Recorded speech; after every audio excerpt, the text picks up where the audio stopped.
something to say to me, then say it to my face, what it's all about, why you're bailing out, think you owe me an apology, just say it to my face, you're sorry, you're so sorry.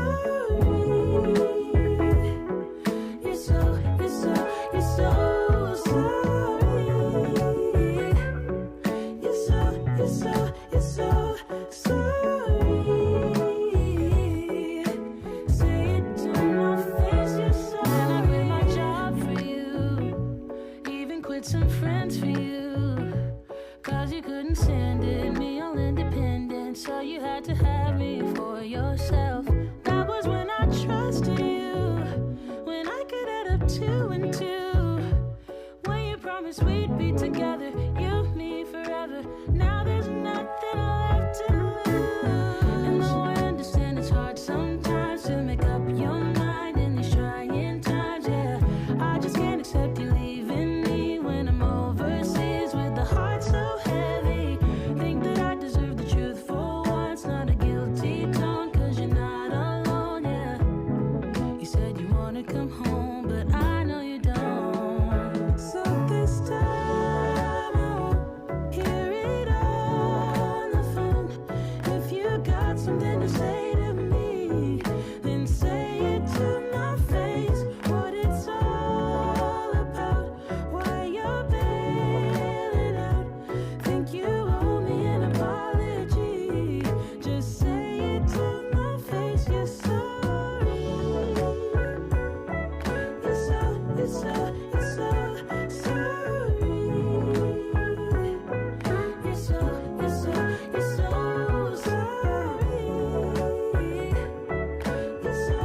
sorry. You're so sorry. Say it to my face. You're sorry.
The Benjamin Dixon Show is only possible with listener support.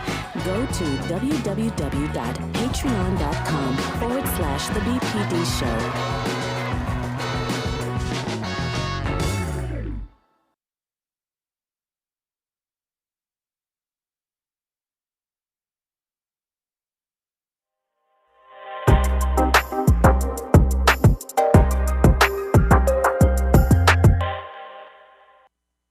We are joining you this morning with some major developments in the trial for the 3 men charged with the murder of Ahmaud Arbery.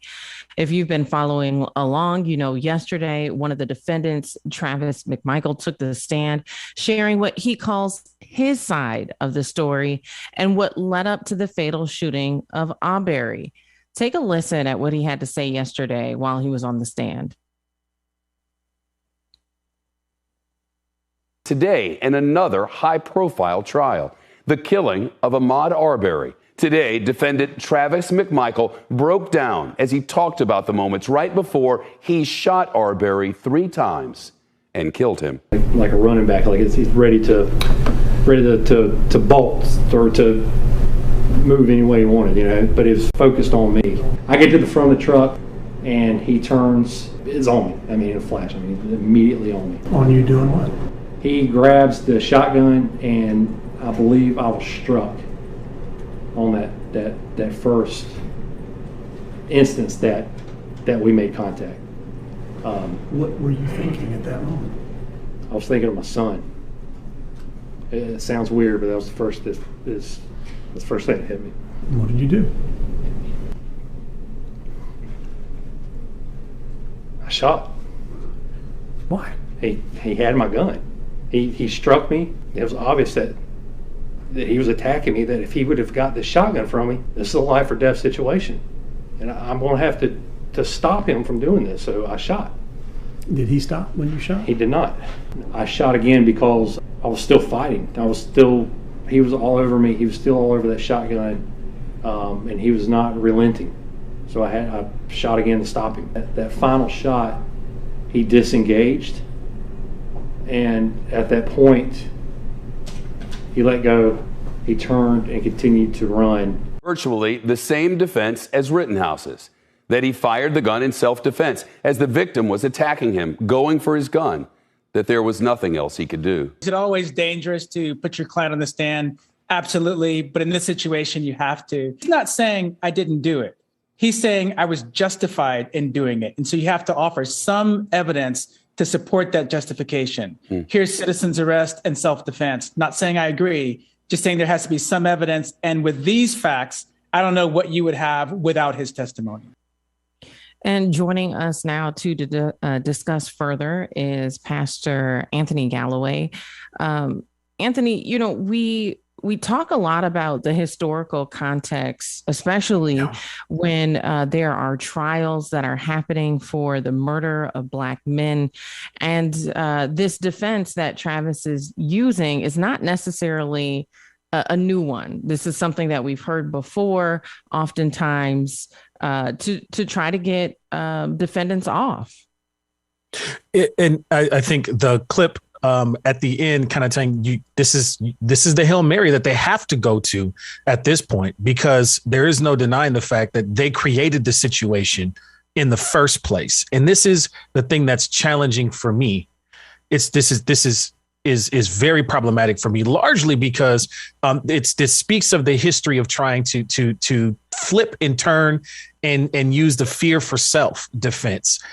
This is what caused folks to gather into mobs and lynch folks, right? Because why we paint this picture that somehow the person who is being clearly victimized is the aggressor, is the one that was challenging. And then bringing in, I thought about my son. Well, were you thinking about that before you brought a gun into a situation and ran up on somebody in the first place, which you had no business doing? Right. Even if you go along with the defense that he just gave on the stand about justifying his own action, this is coming back to the stand your ground arguments and all these other things that we've seen before. This isn't problematic because it speaks of this mental model of the scary, angry Black man.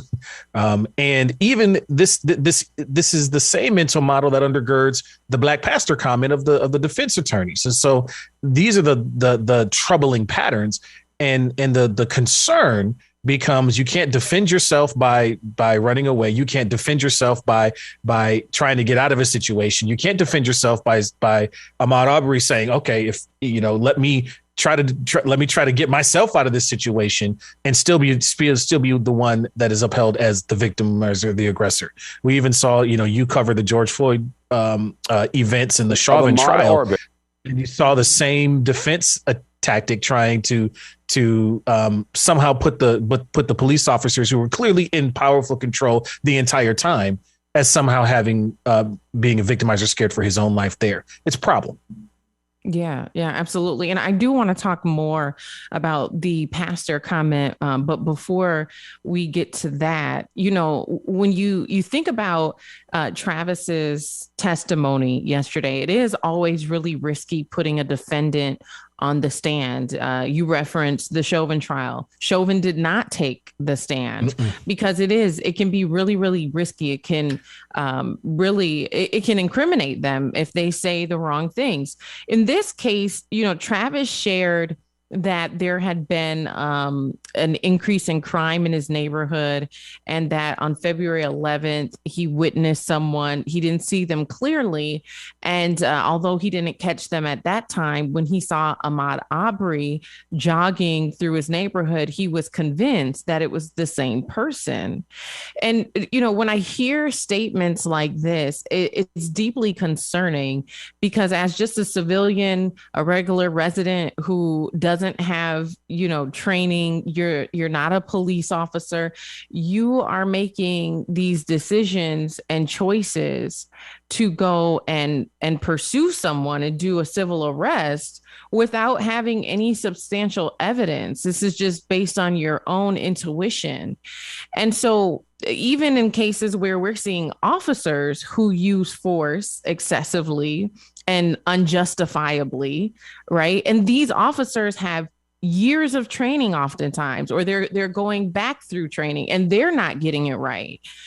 It's very dangerous when we're at this moment in our country where we need police reform, or we need a whole new system for public safety, yet and still we have citizens who aren't trained, who are taking these kinds of matters into their own hand.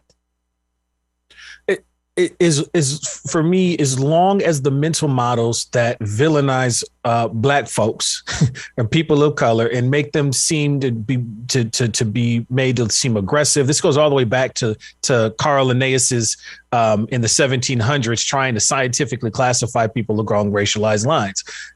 Talks about the Afrikaners being ruled by animalistic instincts or caprice. This has been the pattern for a long time, for a lot of different reasons over time.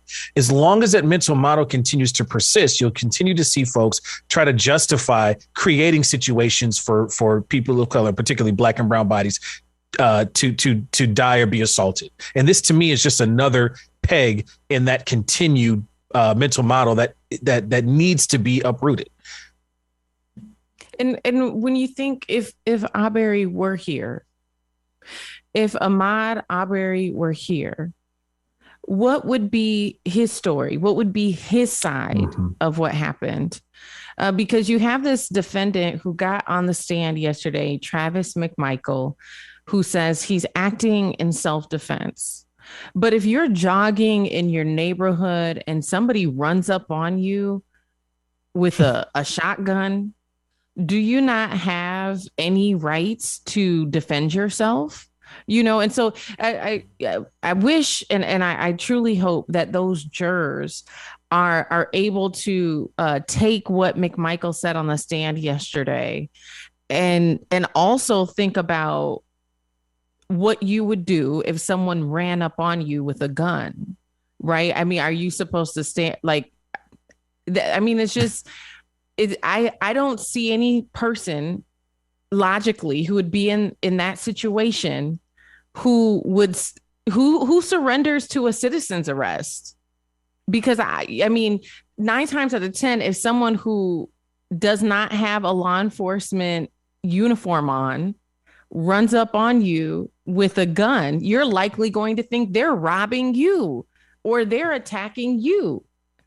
And so I don't know if the prosecution has any plans to paint that picture and allow the jurors to have some what if moments for how Ahmaud was thinking and feeling and responding in that moment.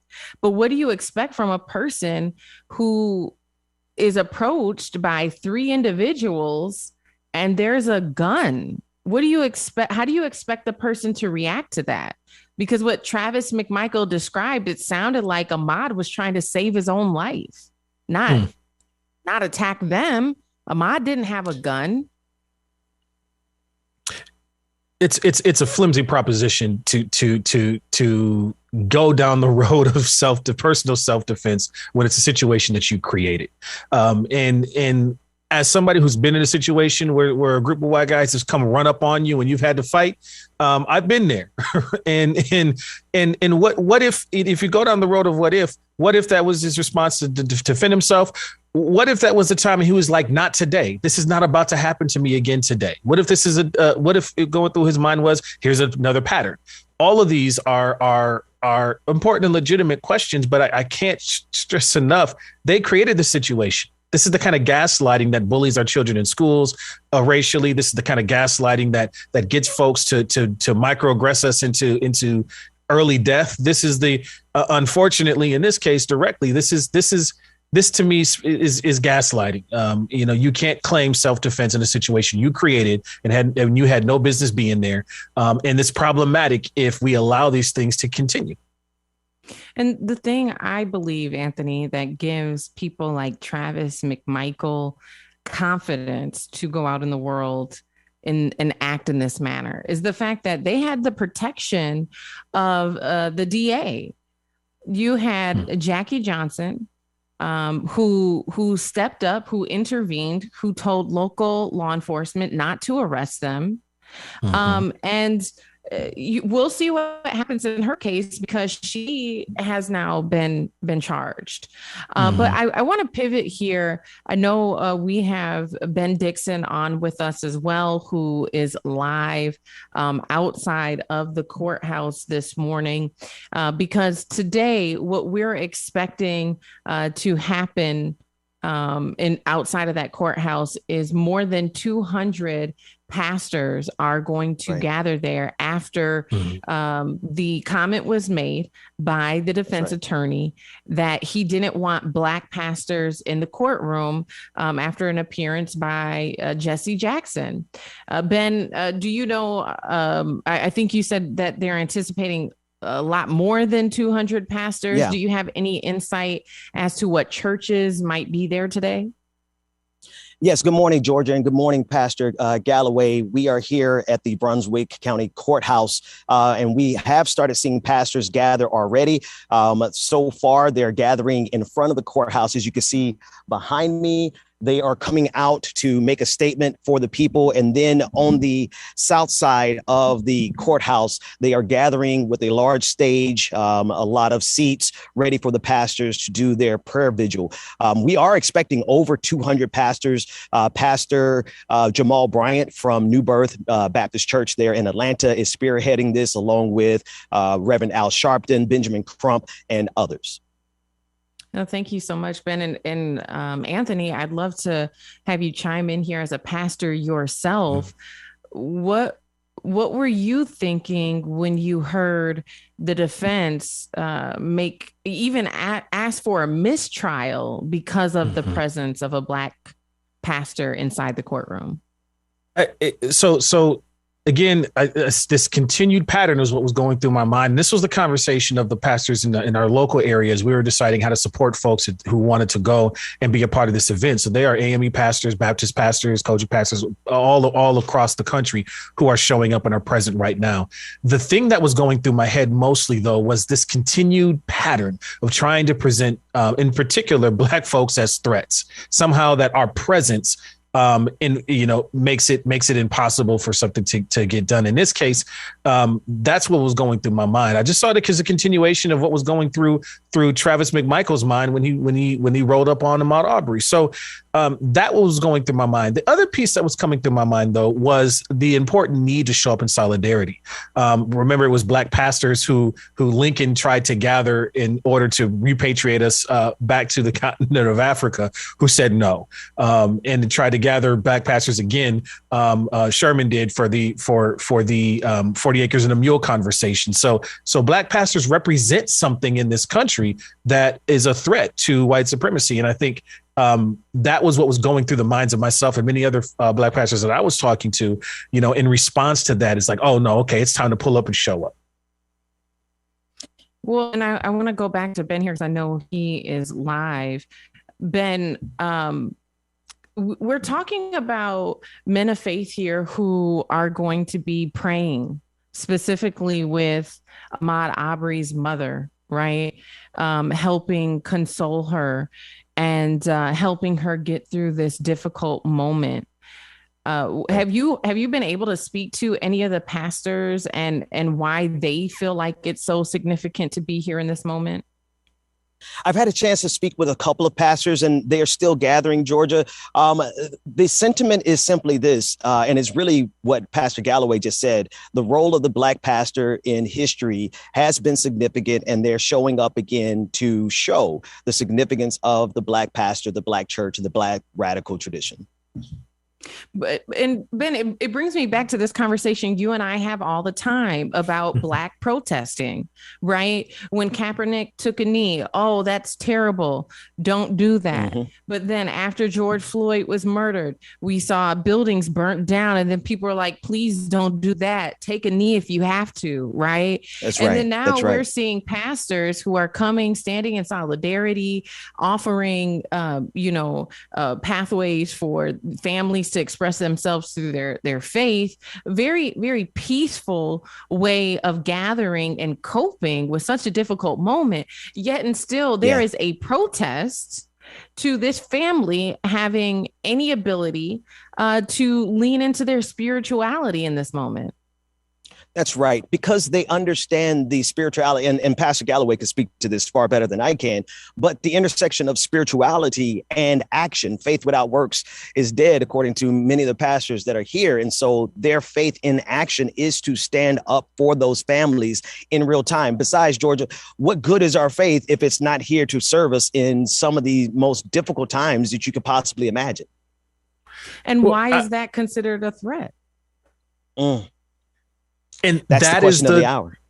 That is the question. I want to remind us that in the George Floyd case in Minnesota, we saw two clergy marches, one in Minneapolis and one in St. Paul, that garnered intersectional, interfaith, and interracial clergy from across the state. Over 200 gathered in each of those cities and marched. What it represented is the same thing it represented on Bloody Sunday at the Edmund Pettus Bridge. When you have this interfaith, it's a huge threat to business as usual that would start to address in these systems of oppression that we are talking about. That's the threat. And it's a lot harder to keep that going when you are bringing faith leaders into the mix, because now I have to question the moral compass of this, which bends towards justice. And so that is the threat to me that's coming up and being represented here. And Ben, do you anticipate that this gathering, is it going to last the entire day, or have you gotten any insight as to how long members in the faith community will be outside the courtroom today? You know what, to be honest with you, this is starting to have a festival style feel in terms of the number of people who are here, the amount of media that's here. I had a chance to speak with Roland Martin. Their camp is set up right here next to me. He's going to be broadcasting live from here at 6 p.m. Eastern time. So we have an expectation that this is going to be an all day event. The prayer vigil portion of this begins at 11 o'clock in the South parking lot. And we are going to cover it from there. But George, I do expect that this is going to be going on all day. Yeah, absolutely. Yep. And let's just be clear. The presence of a Black pastor did not qualify for a mistrial. That's right. But Ben, thank you so much for being there this morning. We will continue to check in with you. Is there any other updates that we should be aware of as you're there live right now? Georgia, we're just keeping an eye on all of the action. There are quite a few police. The police presence here is strong, but that's to be expected around the courthouse. We do expect everything to be pretty peaceful today, such as the presence of the Black pastor. So we're just going to be keeping an eye on all the developments. Well, I want to take a look here, and Ben, feel free to stick around if you're able to. But today at 4 p.m. Central Time, we are expecting that Julius Jones will be executed. And this comes after more than 6 million people have signed a petition.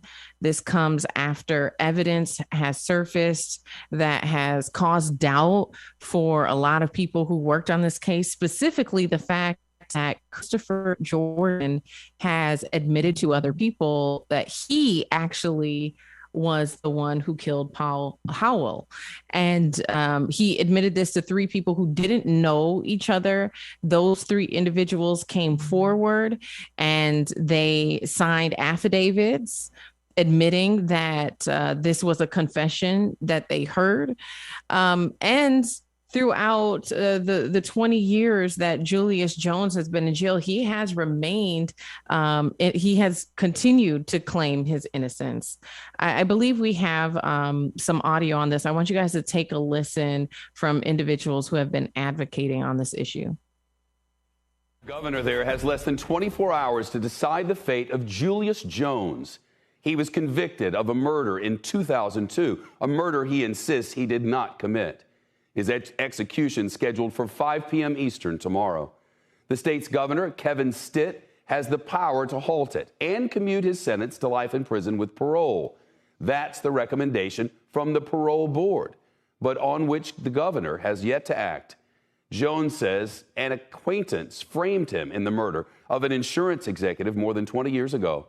The governor's mansion now surrounded by a barricade of barrels and yellow tape in preparation for protests. Some big names are calling on the governor to take action. NFL quarterback Baker Mayfield, NBA player Blake Griffin and Russell Westbrook, and Kim Kardashian West, all backing Jones. CNBC's Valerie Castro now on Julius Jones' fight for his life. The family of Julius Jones, including his mother Madeline, was left to watch the door close after a denied request to meet with Oklahoma Governor Kevin Stitt, the man set to decide the fate of the death row inmate. Jones was convicted in the 1999 murder of Paul Howell, shot to death in front of his daughters during a carjacking in the family's driveway. Jones maintains he had an alibi that night, speaking to the Pardon and Parole Board. I am not the person responsible for taking Mr. Howell's life. I was not involved in the planning of this robbery. I was not present during this robbery. On social media, actor Mandy Patinkin read from a letter written by Jones's mother. We were never given an opportunity to tell our story. The other evidence exonerating Julius was never heard by the jury. The family of Paul Howell also testified in front of the parole board, adamant that Jones is a guilty man. Julius Jones has taken full advantage of everyone in his life and in this situation, including you, the board members here today. High school students staged a walkout Wednesday, making their way to the Oklahoma State Capitol, joining a rally outside the governor's office as the hours continue to count down. We want our governor to know is that the world is watching. The world is watching. The world is watching. But also the future is watching. Jones claims he was set up by a high school acquaintance who planted the murder weapon in his home. That person was sentenced to life for his role in the crime, but was released early as part of a plea agreement to testify against Jones. The governor is reportedly praying about this decision. Now, Anthony, in this case, the Oklahoma Pardon and Parole Board did vote 3-1 on November 1st to commute Jones. And so the decision rests solely on Governor Stitt, and he has been radio silenced this entire time. And the family, I think, is losing hope that he is going to intervene and do something before his 4 p.m. execution. This is a very difficult one. I've been in the support role for folks who have tried to advocate and work with the legal system that doesn't seem to want to listen. And time often ends up being the thing that helps us to get clarity. And we seem to be ignoring that impulse. Even the parole board is seeing that impulse, saying, you know what, if we've got this much evidence to the contrary, why don't we take some time and move to life without parole? And so that we don't make the mistake. I mean, and I understand some of the prevailing winds here. Folks in the country, and I've actually walked into and heard this directly from folks in communities that I've talked to. Folks feel like justice is not going in their favor for those who want business as usual and want scary black men killed and put in locked in jail and justice to them makes you feel like this bad guy's going to get it, regardless of whether or not we actually have the evidence that this is really the bad guy. And so I feel like there's folks who feel like they're losing these battles. The Chauvin trial represents a loss to certain folks. And so regardless of the evidence or the clear thinking of let's take our time and get this right, folks want to win in the other column because justice has been seemingly winning to groups of folks. And so it struck me to see the family calling for the death. When the other option that's here is still life without parole, at least according to the legal space for where they're at, let alone, what may come when we find out more evidence. Let's not forget we have many examples of wrongful death with the death penalty. And so to me, it's a no brainer, but the governor has to take a political calculation. If he intervenes here and seems to be lenient, he's got to contend with the folks who will count that as another loss to white centrality in the United States. These are some of the issues that are kind of at play here. I think this is not just a spiritual decision by the governor. I think this is absolutely a political one that is having conflict. And so in that space, silence makes sense to me. Yeah, no, for sure. And there was evidence that was recovered that, allows the family to continue to say that these rallies and protests for Julius makes them feel re-victimized. There was a gun with a red bandana wrapped around it, which is what the suspect wore when they fatally shot Paul, right? And that they said that they found that in Julius's home. However, what was also said and determined is that Christopher Jordan stayed at Julius's house the day after the murder. And so when you have three people who have signed an affidavit saying that Jordan is the one who admitted and actually said that he framed Julius, right? Anytime, and think about this system, is this spiritual? Is it political? Or should we really be leaning into the way our criminal justice system is designed to work? Because the last time I checked, you're supposed to be innocent until proven guilty without the shadow of a doubt. And now, because of these affidavits that have been signed, sworn testimony by three separate people saying that Julius did not do it, that he was set up. Is that not merit a retrial? Especially when you look back in the 90s and the technology that they had to go through evidence. We have had significant advancements in our technology. And so they could go through and do DNA testing on the gun, do DNA testing on that bandana, and truly determine whether or not this, this death sentence is merited for Julius. But even looking at the parole board, 3-1, November 1st. Why is Julius still sitting in jail?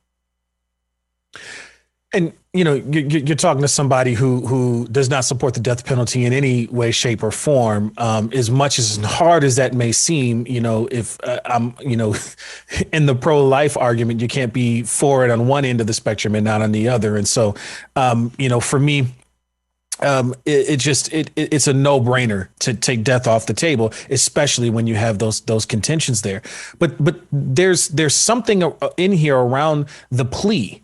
I've had a lot of young men who have come through our programs and come through our programming that have been pressured to take plea deals, that if they actually could afford the kind of defense, quality defense that we would wish anybody would have, then they would have never taken those pleas. And oftentimes it's presented as a way to get out or avoid some of these harsher things.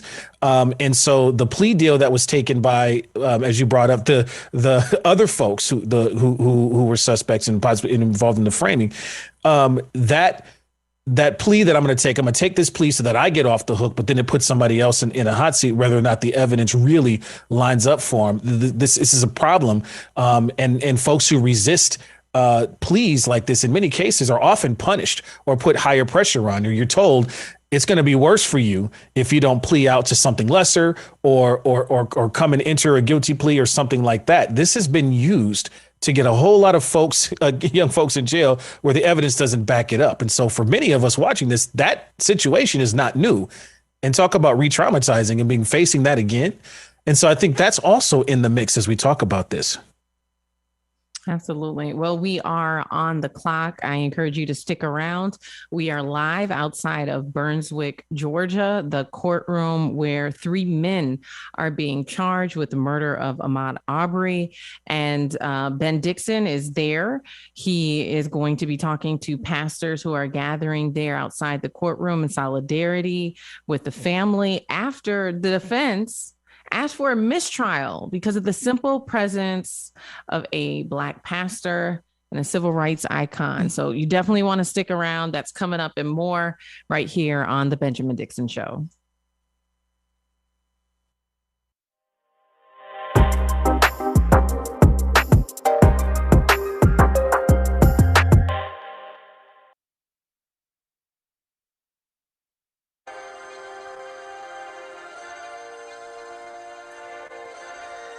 Good morning, people. Y'all know who it is. Y'all know the voice. Y'all know the sound. It's your boy James Williams, DJXXXclusive in the building. Good morning, everybody. Good morning. Y'all make sure y'all stay tuned, man. We got one coming up next on the Benjamin Dixon Show. Little baddie, cashing big checks. I bought the whole block out, now that's a big flex. No, sir, it is Peeping out my Uber window like what's next. Good morning. Got new devils and new devils out the wazoo. Ain't no worries, life gets better when you find you. And if you mind you, peace will abide and hide you Shout out to until it's Georgia time to boy start and Pastor Anthony So Galloway, man. grown, Good to ain't see got no y'all as curfew. usual. Who brought the bad vibes? Tell that bitch move. Walking all in my inner, that's a bitch move. Press that I arrive. Laura Strada, good morning. KFZ, Jeremiah, Lily. Promises manifested. Shosty, what's going on? Tiger, what's going on, Tiger? Bunny Rabbit, I'm so high. Okay, buddy. Juanita, good morning. Jonathan, Esther, on and on it goes. Nicholas, good morning. Movie. Hey, Lou, good morning. Shay, good morning to you. Sophia Williams, good morning. And soon you will find a pretty soul that needs more shine. Waterstones, good morning. Kareem Ransom, good morning. Courtney the SLP, good morning to you.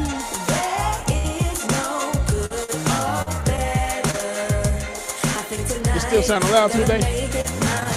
1, 2, mean right hook. Okay. Marsha Reese, good morning. Miss Nuru, Silk City Socialist. Neil Potts, Christopher Shaw, good morning. Benson, Melanie Dennis, Esther Brochin, Shelby Hall, Nat. Hey, what's going on, sister? Afraid not to move. S. Tickles. Good morning. Good morning, everybody. Make sure you get your coffee, your tea, your drinks, whatever it is you need to get your morning started, y'all. Y'all stay tuned. We got one coming up next on the Benjamin Dixon Show. And also that means Benjamin Dixon can't come through. Y'all get 30 minutes of yours. I put the work in. Now I got the big bags that you call Perkins. Yeah.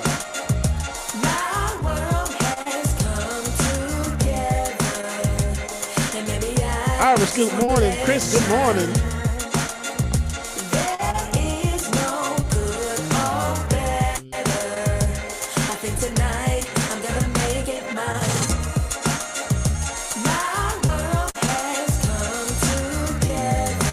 Truth the Dragon, good morning, Miss Nuru. Six Dragon Daddy Lee, what's going on, brother? Good morning.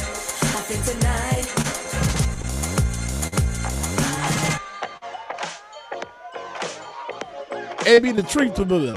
AB the truth teller. Good morning. I almost messed it up. I got an appetite. Let's bake ourselves a treat.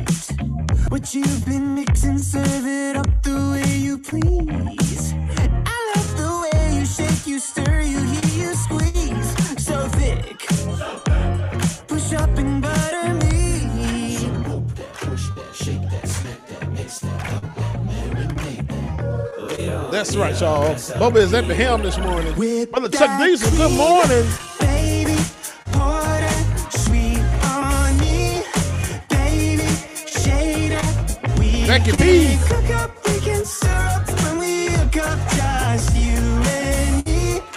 Whip that cream, whip that. Preheat this oven up like 5,000 degrees. It's almost ready, we've been craving this all week. Baby, you want it, I got it. I'm hooked on you like phonics. Gotta be honest, you're on it, and this ain't no time to be modest. One Source Production, what's going on? Mark S, what's going on, brother? Good morning, y'all. Whip that cream, baby. Pour that sweet on me, baby. Shade it. We can cook up, we can stir up when we hook up, just you and me. Whip that cream, whip that shit. Lily, very slow, Lily. Very, very slow. And we know we're going to get there. We're going to get to it.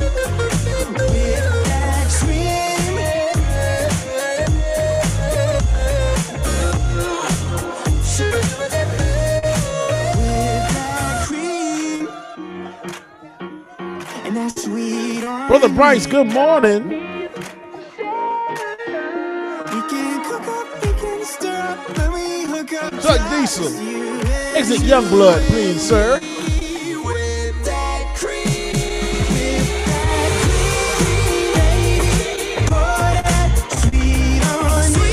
Michael 147, good morning to you.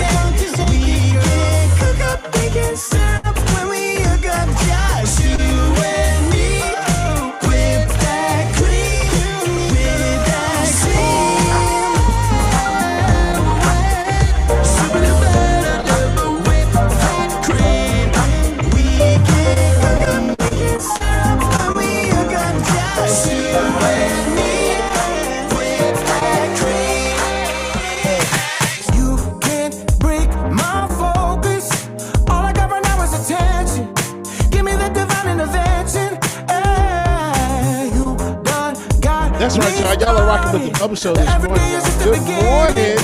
Take it to the bank, now I'm winning. Oh.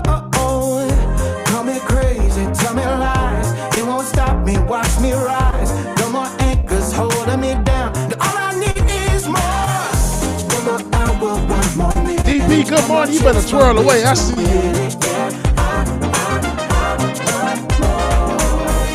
Every time I drink, I catch it. I know how to make it happen. Climbing every mountain. Keep both eyes on the top. And nothing's gonna tell me to stop. Oh, push me through the fire. All I'm gonna feel is the heat burning underneath of my feet. Ooh, so call me crazy. Y'all know what I say. If we have trolls, that means that we have rock. That's my holding me down. All I need is more. Jonathan, I appreciate you. That's sir. Wake and make for me, okay? Take the extra puff. This for me, okay? Every time I drink, I catch it. I know how to make it happen. Shout out to everybody over at Act TV that's checking us out and watching us, man. Good morning, y'all. On it goes. Good morning. Shout out to everybody that's on Twitch, Twitter, YouTube, Facebook, wherever you checking in from. Good morning. Juanita, this song is called More About Funk Aesthetics. More About Funk Aesthetics. Featuring John Brown. All I need is, all I need is, all I need is more. All I need is, all I need is more, more, more. All I need is, all I need is, all I need is more. All I need is, all I need is more. Brother Tyler, what's going on, Brother Tyler? Good morning, Barbara.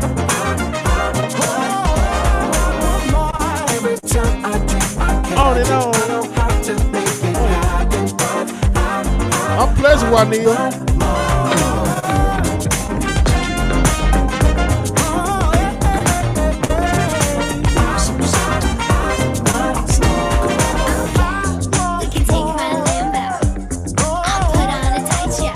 Infinite content. Good morning, brother. What's going on? Just want you and Rebecca to know that little school of y'all that's on top of that there hill. They're going down this weekend, so better know that. my Lambo. I'll put on a tight show. Come on, we can take my Lambo. Sure you can handle. I ain't got no Lambo. I got a Lamborghini. Can't stop, won't stop. Can't stop, won't stop. Can't stop, won't stop. Can't stop. Ryan, what's going on? Good morning to you. Promises manifesting. Good morning. Can't stop, won't stop. Can't stop.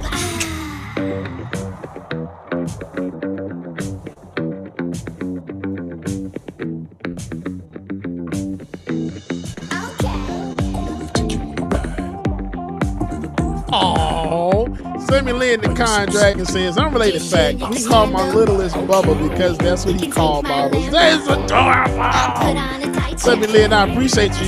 Hey, little Bubba. That's what we say, baby Bubba.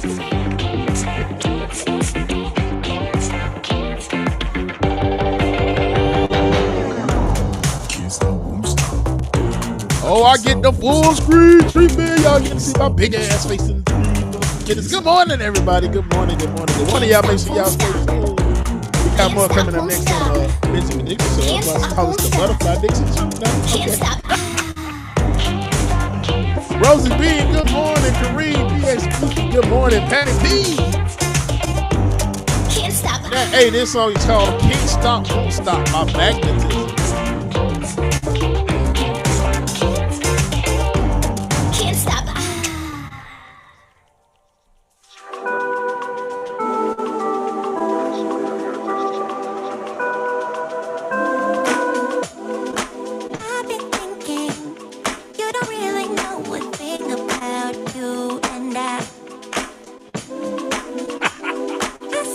Tiger chat, hell up. Get out of here. Get on my chat room.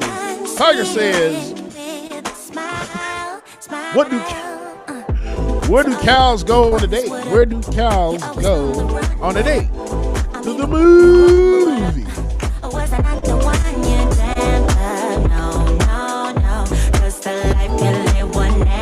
I'm sorry, Testicle said that. Testicles.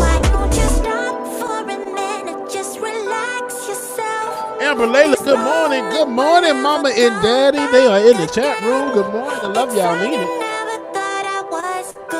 Environmental Coffee House, what's going on? It's your kingdom and it's all a bluff. It's all a bluff. It's all a bluff. It's how you never thought I was good enough. Hey, be the truth teller. I am so damn. I've been trying to get the music long, so I'm down. I've been thinking, 'cause I don't wanna waste my precious time. Always looking for the next best thing. Do it on your own this time around. So all you lucky ones, what up? You're always on the run, what up? I mean, don't get me wrong, but what up? Or was I not the one you dreamt of? No, 'cause the life we live one Sonny Wright, good morning. Why don't you stop for a minute? Just relax yourself. This moment will never come back. Bobby, that sounds about right when I get my new phone. Good morning, everybody, man. Make sure that y'all stay tuned. We got more coming up next on the Benjamin Dixon Show. But right now, it's your boy DJXXXclusive.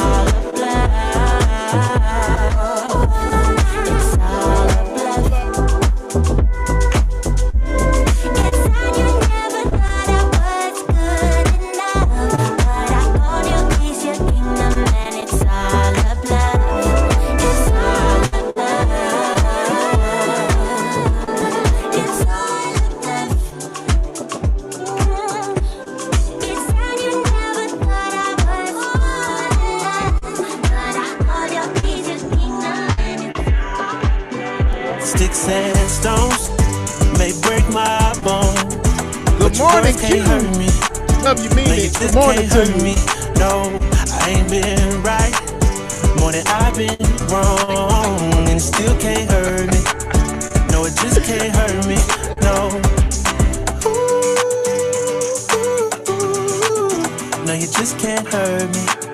No, you just can't hurt me, no, no, no. I know it's hard to be polite, and it's easy being petty. My mama used to tell me not to use you when you ready. Man, it's crazy how my brother said it could have been my cell. It's either prison or a grave, that's what everybody tell me. Man, life ain't a beach, it's a female dog. I'm staying 10 toes down low, I still might fall. Oh yeah, now I done came through, knocking pieces off your wall. Cause loving people who persecute you, it's still a tough life. On my path and a lamp under my feet.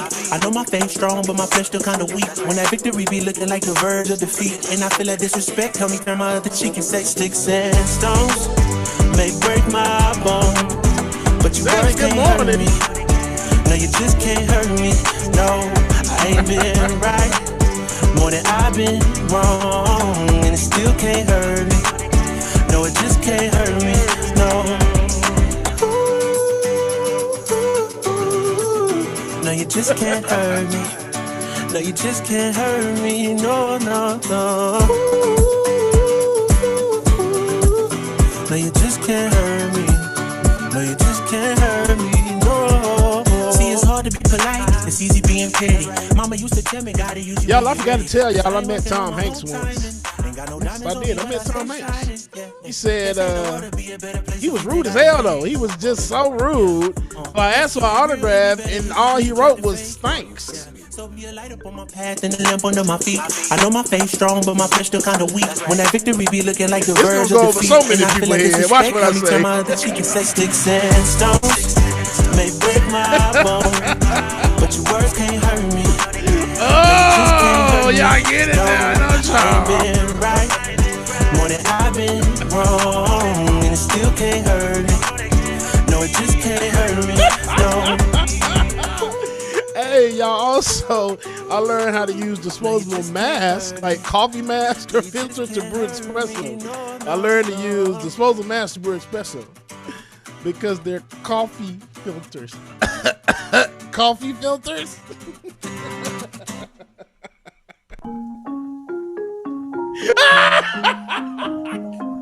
Today in the background talking about they might shut this channel down. Man, go to hell today. It was just a misunderstanding. Y'all know I ain't got no damn sense, man. Y'all leave me alone. Y'all make sure y'all stay tuned. Our sister from another mister will be joining us soon. I checked your number twice, then I went home. But I Okay. This is the last one. This is for my nerds out there. This is good for the nerds. How did Bilbo survive the entire Lord of the Rings trilogy? How did Bilbo survive the entire Lord of the Rings trilogy? Because all hobbits die hard. I meant everything I said. You don't have to search no more. Laura Strada, good morning. You don't have to prove us to anyone. You don't need to worry. Go down low, seven. Go down low, honey. Go down low, baby. Go down, seven, give it love. Go down low, seven. Go down low, honey. Go down low, baby. Go down, seven, give it love. And I want you to meet my parents. All right, y'all. Well, we got our little Caribbean vibe going on. Jamaica, December, yay. All right, new patrons. We have Alex Z and Mark S, our new patrons, new Twitch subscribers. We have the Chicken Fried Dragon, who gifted a subscription to Carpe Pax and Antisocial Communists. We have Cluminati017, who resubscribed with Prime and commented, for the culture. That's right, for the culture. We appreciate you. Class Storm resubscribed. Andy from Ohio resubscribed. Hey, Andy. And said, hello. Miss you, Andy. Love you. Mimosa Dragon resubscribed and commented, good morning, everyone. And they have been subscribed for over 10 months. I feel you, Mimosa Dragon. Love you, mean it. Fellow content creator at ActTV James from the internet resubscribed and commented, well, what about her freeze pitch? Her freeze pitch? I gotta find out what it means, but free speech, yeah. And also, an anonymous user gifted a subscription to Neon Death 07. So, anonymous user, we greatly appreciate you, man. We appreciate everybody, man. And if you want to as well, patreon.com/likeItOrNot, patreon.com/likeItOrNot, or patreon.com/the BPD show, so you can get exclusive content, laugh at my silly ass, get patron party access, all that good stuff, man. So make sure that you're going to take your ass down over there and get on that Patreon. You don't want to miss it. Miss all this time. Next patient party next week, if I'm not mistaken. Next patient party is next Friday. We gonna see what we go. Oh, is that Black Friday? I think it is. We'll have to see about that. Well, y'all stay tuned and we'll keep you posted, all right? Here's another banger for y'all. Y'all know what time it is. Y'all light them up, light them up. Shout out to Brother Ben, who's out there doing the work, man. We appreciate you, brother. I'll be looking for you on the TV today.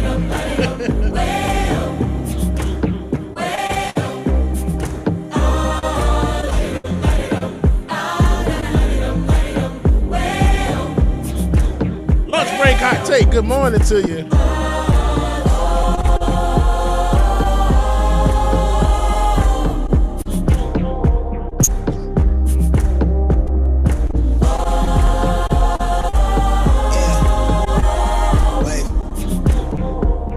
Susan, good morning. Look, I'm in line with the stars, I'm in sync with the earth. 10 toes deep, flower child from the turf. I never switch sides, like even when I die, I'ma ride for the squad, let her ties in the hearse. I've been on the vibe, kinda hard to describe. I'm in between, I'm good and it's fine, but I'm tired of the grind. Then I come alive in the night to realize I'm in the middle of the time. Good morning. I'm never so packed for the stack, never lied on the rap. Got a bag from the way that I write it. Queen looking Tyson, do that I survived, doing 80 to the house, then I hit it to the sky. Change haters on the tirade, talking to the crib in the face, be still, let that hate stuff fade. We all with the same, we all want a meal in the safe. I wanna live like I'm trying to reach enlightenment. Real spill from my lips, feel big from the bit. Take a sip till I pass out. I'm trying to get grit, but it don't make sense. Cause you can lose life on this fast route. Yeah, turn thoughts to a cash cow. I might flip that to the glass house. I don't need the accolades, I'm in love with the chase. I just wanna eat, save a spot at the table. Beast with the slap, pin myself on the map. You long with the wind, but we knowing that it's cap. 5-hour flights, couple nights at the flat. To be real, couldn't see me making moves while I'm at. I'm still on the grind, limit time when I chat. Burning down sage, keep the demons away. When I write it, give a piece of myself to the page. I don't do it for the praise, love, that's just how I'm made. From the glass in the mirror, do it at me, old man, trying to pass in the fear. You're the first one to talk, but the last one to hear. Eyes blurry, but I couldn't see that. I appreciate you. Start to feel like I'm on one. Settle in, I'll be here for the long run. I'm a slave for the cash, got snakes in the grass, no brakes on the end. But Shoot the Dragon, that's a good one. Real quick, y'all, real quick. Shoot the Dragon said, what is black and rhymes with Snoop? What is black and rhymes with Snoop? Answer, Dr. Dre. These are facts. Hear him talking, they ain't right enough, tighten up. Everything that I came for, I left it. I don't bang sets, I just bang on the set list. Going past something where I came for the breakfast. If I'm gonna coffee house right, I'm that number one kind of snuggly teddy bear kind of thing. Gold in my soul, got the same on the necklace.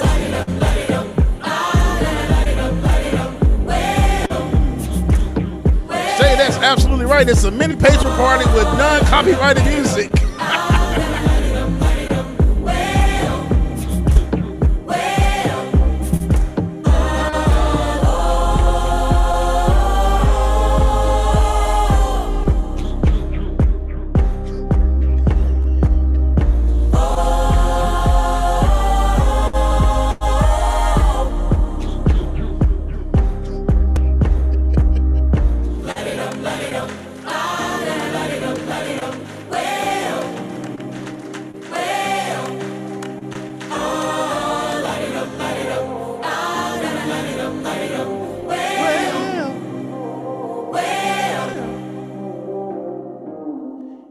Hey, a man walks into the doctor's office all panicked. Doctor, I'm shrinking. What's going on? Help me.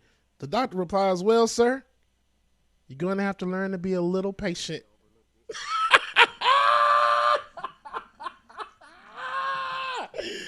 A little damn patient like Ben. Shout out to my brother, man, from another mother. On location. Let's go to Ben for a second, man. Let's bring Ben on. Ben, are you there? Can you hear me, sir? Hey. Good morning. Testing 1, 2. DJXXClusive. How's it going, man? I'm live outside of the courtroom. I see you guys are still holding it down on the show this morning. How's it going?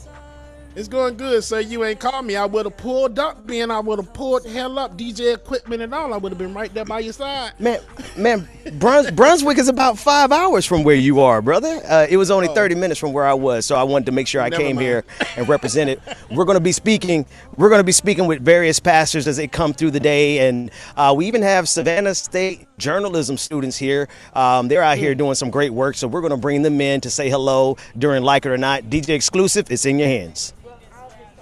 Appreciate you, brother Ben. Man, it looks damn good out there, bro. You looking good as well, too, man. Appreciate you. Got some journalism thing going on, bro.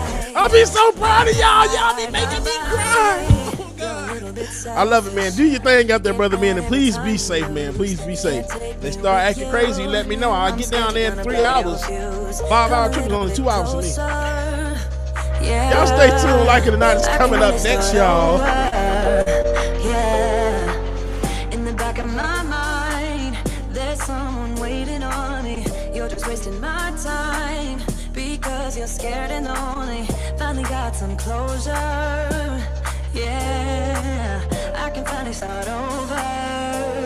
Yeah, so all my ladies who got a brother that doesn't treat them right, put your finger right in his face and tell that man bye-bye. I'm too fly. I'm too fly. Bye-bye. Bye-bye. Bye-bye. Here's to the memories. Cheers to who used to be. Marquez, I can't stand you. Your friend said that you left me. Goku, I'm glad that you ain't got no Bentley. All my ladies who got a brother that doesn't treat them right, put your finger right in his face. Oh, Sophia Williams, I spoke to you. Our whole ass said, good morning, Miss Sophia. You just missed it, but thank you for your super chat. She said, I'm very emotionally distraught that you didn't speak to me like you normally do. You're still my hubby in my head. You have to do better, sir. Hey, Miss Sophia. I love you. I mean it. Good morning. Bye-bye. Bye-bye. Melody Dennis, good morning.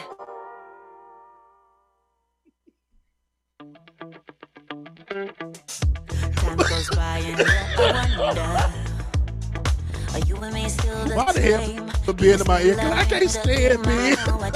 You cast your spell and now and under. I know the laughter. Oh my God, Ben. I'm starting. Okay, it's not appropriate, bro. If I can't take it anymore. So I stay here. Ben said when you walk out the door. the music that we played is not making him wanna be out there at the trolley, making him wanna twerk. So like, bro. No one knows what I've been through. Oh man, keep it together, Ben. Keep it together. You know I got you. Sandy, thank you for your super chat. Sandy says, thanks, Ben, for pulling up. Stay safe. Thank you for your super chat. We greatly appreciate you. I appreciate that.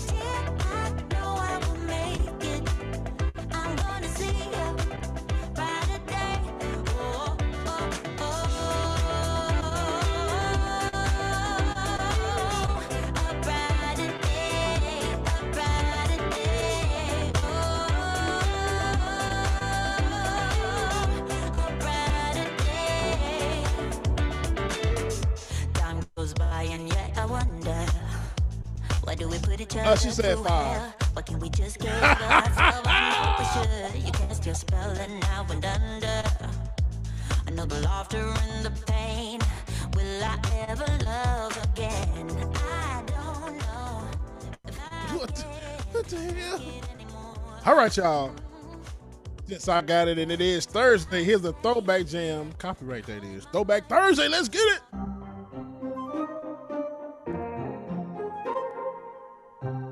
Y'all turn up Chuck Diesel. Go ahead and break your furniture, sir. It's okay. But she look good. You ain't gotta stand in the mirror with your makeup on, cause you know that take way too long. I just want that right now. Girl, you Uber outside. I can't wait just to get this on it. You want it right now. Want it right now. Don't take too long. Want it, yeah. You want it right now. Want it right now. Don't take too long. Come get it. Girl, you know I'm impatient. Don't keep a nigga wait. Girl, it's been too long. You know what I've been craving.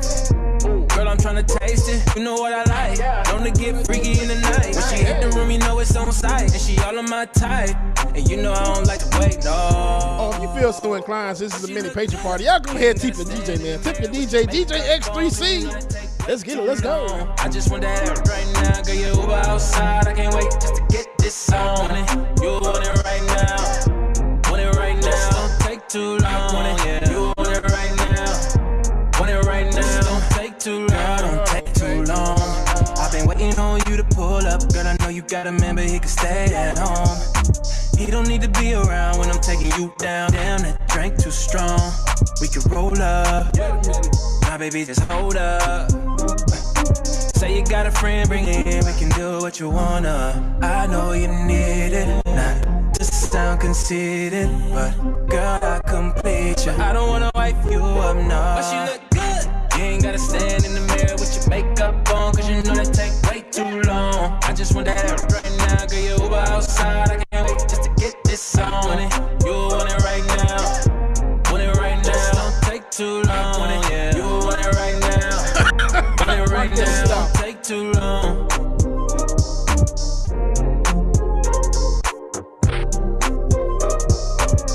Another throwback jam for y'all.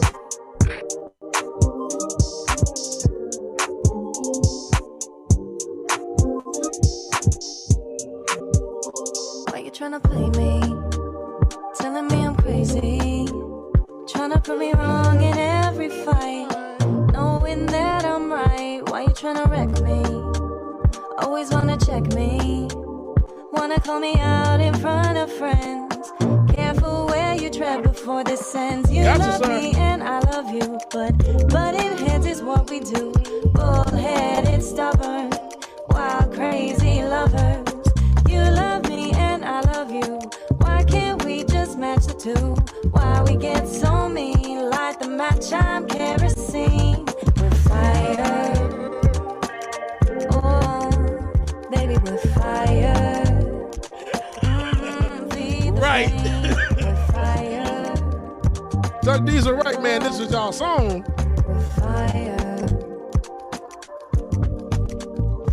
Say you love me and I love you, but butting heads is what we do. Bullheaded, stubborn, wild, crazy lovers. You love me and I love you. Why can't we? Brother Ben, what's up, sir? Can y'all hear me? Yes, You can hear me? Yes, sir. Bring the music down a little bit. You've been playing nonstop for the last half hour? Yeah. Y'all go ahead and bless the DJ. Cash App, DJXXXclusive. This brother's been putting in the work while we're on location. The only way we're able to bring you this type of coverage is because we have a team back at the studios making it happen. Good morning and special shout out to Georgia Fort, Rebecca Azor, David, Babatunde, DJXXXclusive making all this happening. Cash App, DJXXXclusive. We'll be back with Like It or Not in a few minutes. My brother from another mother, shout out Brother Ben, man. I love to see this stuff, boy. Woo. I never lie. Why you tryna play me? Tell me that I'm crazy. Tryna prove me wrong in every Bunny Rabbit, he is at that Brunswick, I'm Georgia, right. outside of Arbery trial right now. You always wanna check me. Wanna call me out in front of friends. Careful where you tread before this ends. You love me and I love you, but butting heads is what we do. Bullheaded, stubborn, wild, crazy lovers. You love me and I love you. Why can't we just match? Lipsa, good morning. Why we get so mean? Light the match, I'm kerosene. We've been fighting every day now. It's hard to breathe, yeah, I think you need to break down. I don't know what to say. Industrial Lots, what's going on, brother? Good morning to you. Don't feel right. You've been going through my phone like trying to find something why you don't trust me. I got this feeling I'll be much better on my own now. There you go with apologies. It's alright. You don't mean it, and I don't wanna try no more now. It's too late. I don't wanna hear you say I'm sorry. It's too late. I don't wanna hear no more excuses. It's alright. See, I'm a buck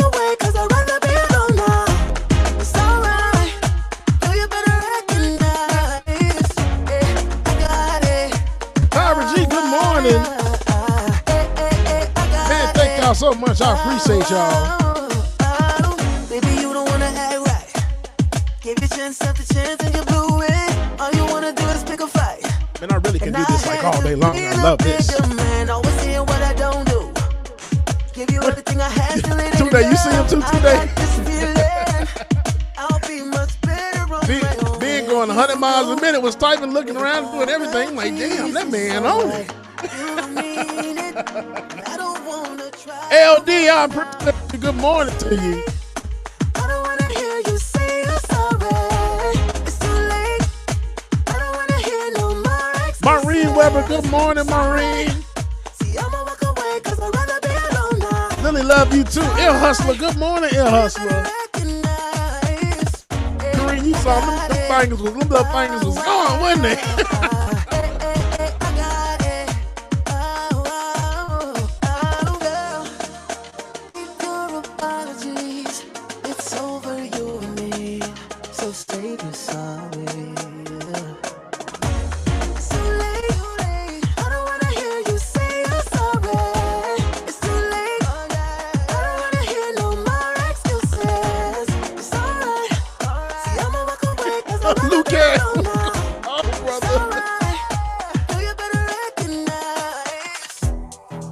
Looking at me that way, I know what you're thinking. You mad, wanna leave, don't walk out. Round and round we go. Maureen Weber, I did. Thank you so much. Greatly appreciate you. Hard to stay, but think about everything that we have now. Yeah. Baby, it's too much to lose. Right now, it's hard to see. Ear Hustler, shout out to you, Ear Hustler. We are love, light, and prayers. Anything that we can do, let us know, all right? You mean it.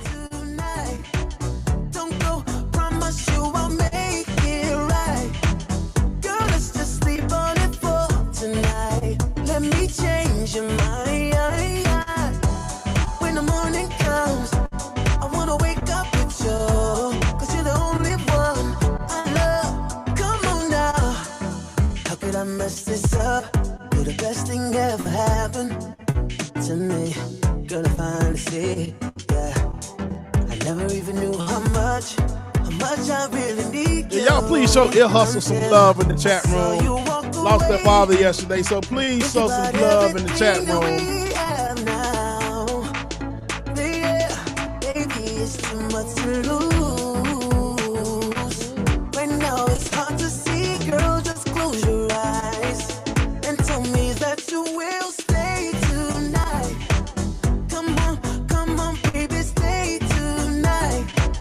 Don't go, promise you I'll make it right. Girl, let's just sleep on it for tonight. Let me change your mind.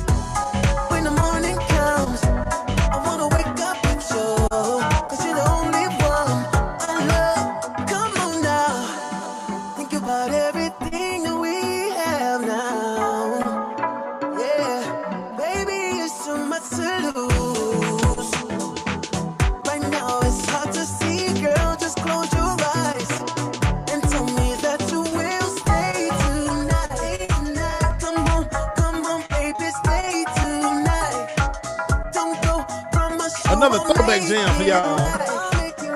Then we gonna get the show started here. tonight. Let me change your mind. I walked through the fire and it couldn't even hurt me. There's a lot of demons out here trying to deter me. Personally, time wasters are unworthy. So I tell them cut it out like surgery. Kings don't deal with peasants. I will, but I am legend. Jehovah driving with my foot on the pedal. I will have a statue erected of me stabbing a sword through the neck of the devil. Diamonds around the bezel. Tesla Model S and no, it's not a rental. Fresh like Wendy's lettuce, dripping so torrential. One flick of the wrist make it feel elemental. I was always meant for greater things. Actually, David, this is old. This is season 1. Pre-season 1. It was no accident. It was no mistake. I was born to be great, born to spit flame, born to acquire the fortune and fame. This was no mistake. This was no accident. As a prince, I was passionate. Life was an action flick, and now my tassel extravagant. You see this crown? Hey, they calling me king now. They calling me king now. But this what I've been about. see this crown? They calling me king now. That's right now, Eddie. What you say? They calling me queen now. You better do that, girl. I think I'm the chosen one. All my dreams are coming real. I'm just like a frozen sun. This fire might give you chills. I think I'm I know I'm the chosen one. Just like James Bond with the golden gun. All of my concubines know what's up. They think I'm amazing. They think that I saved them. And when I lay it down, they all get elated. And they never link, so there's never no babies. But when I make them, people gon' praise them. I want a little prince and a princess. Today, do we have my sister in there? She's ready to go. They can get their chin checked. They don't want to smoke, not even incense. All right. It was no accident. It was no mistake. I was born to be great, born to spit flame. Peter Griffin, yes, Wheel of Time. Man, oh my gosh, I gotta go to a wedding tomorrow, but yes, Wheel of Time. As a prince, I was passionate. Life was an action flick, and now my castle extravagant. You see this crown? Yeah, they calling me king now. They calling me king now. But this what I've been about. You see this crown? They calling me king now. Watch this juxtaposition. Y'all ready? Yeah, they call me king. Calling me king now. They calling me king now. This is what I've been about. Get your coffee, your tea, drink whatever it is you need. It's time for Like It or Not, y'all. 9 a.m. to 10:30, yeah. Like It or Not is on your channel, yeah. Politics and culture is we change skin like we're supposed to, yeah. Interviews and all the news, we get to choose what gets the views. Like It or Not with Queen Azor, it's starting now, so stick around. Like it or not. One day I'm gonna do a live version for y'all. Just put the track on and just sing the hell out of this.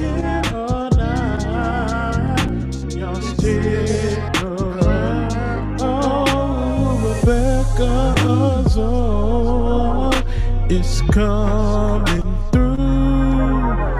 You know she got a good morning story for you. Oh, Benjamin, that's my dog. Mary Smith, good morning. This is his show. He's a politics bro. I'm your DJXXXclusive. Y'all know who I am. Thank y'all for rocking with me. Them jams. I appreciate y'all. I love y'all so much. Thank y'all for the tips, man. Like It or Not is about to go down. Y'all make sure y'all stay tuned. Y'all stick around. Oh, like it or not. Y'all heard the Peloton. Good morning, everybody. Like It or Not. Like it's about to go. Rebecca Azor, I hope you're ready. Let's get it, girl. To go down. Like It or Not with Benjamin Dixon starts now.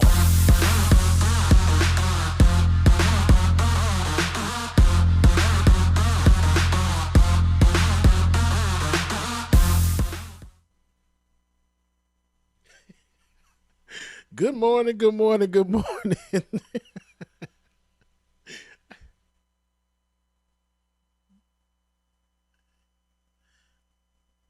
Who doesn't like it?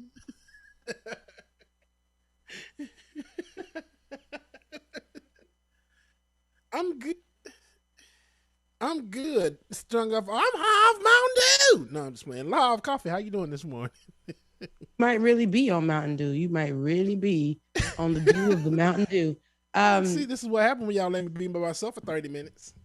Listen, I mean, I like that. I hope the audience enjoyed that because that's what you can get when you come to the patron parties. Okay. Hello. Okay. Listen. And more with real music. And more with actual real music. Not the ones, I mean, that we absolutely love. It's real music. It's real music. Wait. I mean, okay, see, no. This is what I talk about. Ben, nobody asked you to say anything. You need to be led. Where the hell he came from? That's the part of the that's just see. That's why I don't like. They can't hear Rebecca. They saying they can't hear Rebecca. Okay, cool. Okay. They can't hear Rebecca. So the whole time you guys couldn't hear me. So no one heard her say good morning or anything. Good morning, and welcome to Like It or Not. No, Ben, you no. Ben, you're out there. Just stay out there. Thank you, David. Well, they didn't hear Stay you. outside. Just stay That's outside. okay. They didn't hear you, so that means we need to do it. No, yes, That means we need to do it. That doesn't mean that you do do all three parts. And came in the middle I'm of like, what the hell you started saying good morning? And then welcome to Life. Oh, What goodness. the hell that happened? Goodness. See? I can't get no respect. Anywho, I can't get no respect around here. Then just want to go outside and they always act up. Every time. But Ben does this every time. But anywho, now Ben is outside because he's been in the house all day, for like God knows how long. But Ben, let the 2 people years. know where you are, what you're doing, how you doing. Good morning, Rebecca. Good morning, DJ Exclusive. We are live at the Glenn County Courthouse where the trial, the McMichael trial is going on in the killing of Ahmaud Arbery. We are here live speaking with pastors and different people from the community. And in a moment, Rebecca, we're going to be speaking with Savannah State journalism students. It's about 20 of them that came down to cover this trial. All, predominantly Black school. They're here representing hard on the independent journalism tip. So we're going to be speaking with them momentarily. That is amazing. And thank you, Ben, for being out there to be on the ground to get that story. Honestly, what do you expect to hear from the students, first of all? I'm excited to see the students out here. They're covering it from, I'm listening to their questions. They're being as objective as they can. But, when you talk to them on the side, they want to see some justice. They're here fighting for justice just like the rest of us. Absolutely. What do you think today's trial? And we're also speaking with the pastors. Mm-hmm. Well, all the pastors are coming today. Pastor Jamal Bryant from New Birth in Atlanta, Al Sharpton and Benjamin Crump. They are organizing about 200. We're expecting maybe 300 pastors to show up around 11 o'clock. And they have on the south side of the courthouse an entire stage set up. So we'll be shifting over there to catch the 11 o'clock event that's happening just outside the courthouse. And what's that event at 11 o'clock? That is I'm putting in air quotes, the prayer vigil. But you do know with a big stage like that and all those Black pastors, I'm sure there's going to be music and everything else. But they're having a quote unquote prayer vigil in response to the defense attorney saying that they did not want any more Black pastors. Now about 200 to 300 are about to show up at 11 o'clock. That's a word. That's a word. And I felt that in my shanana.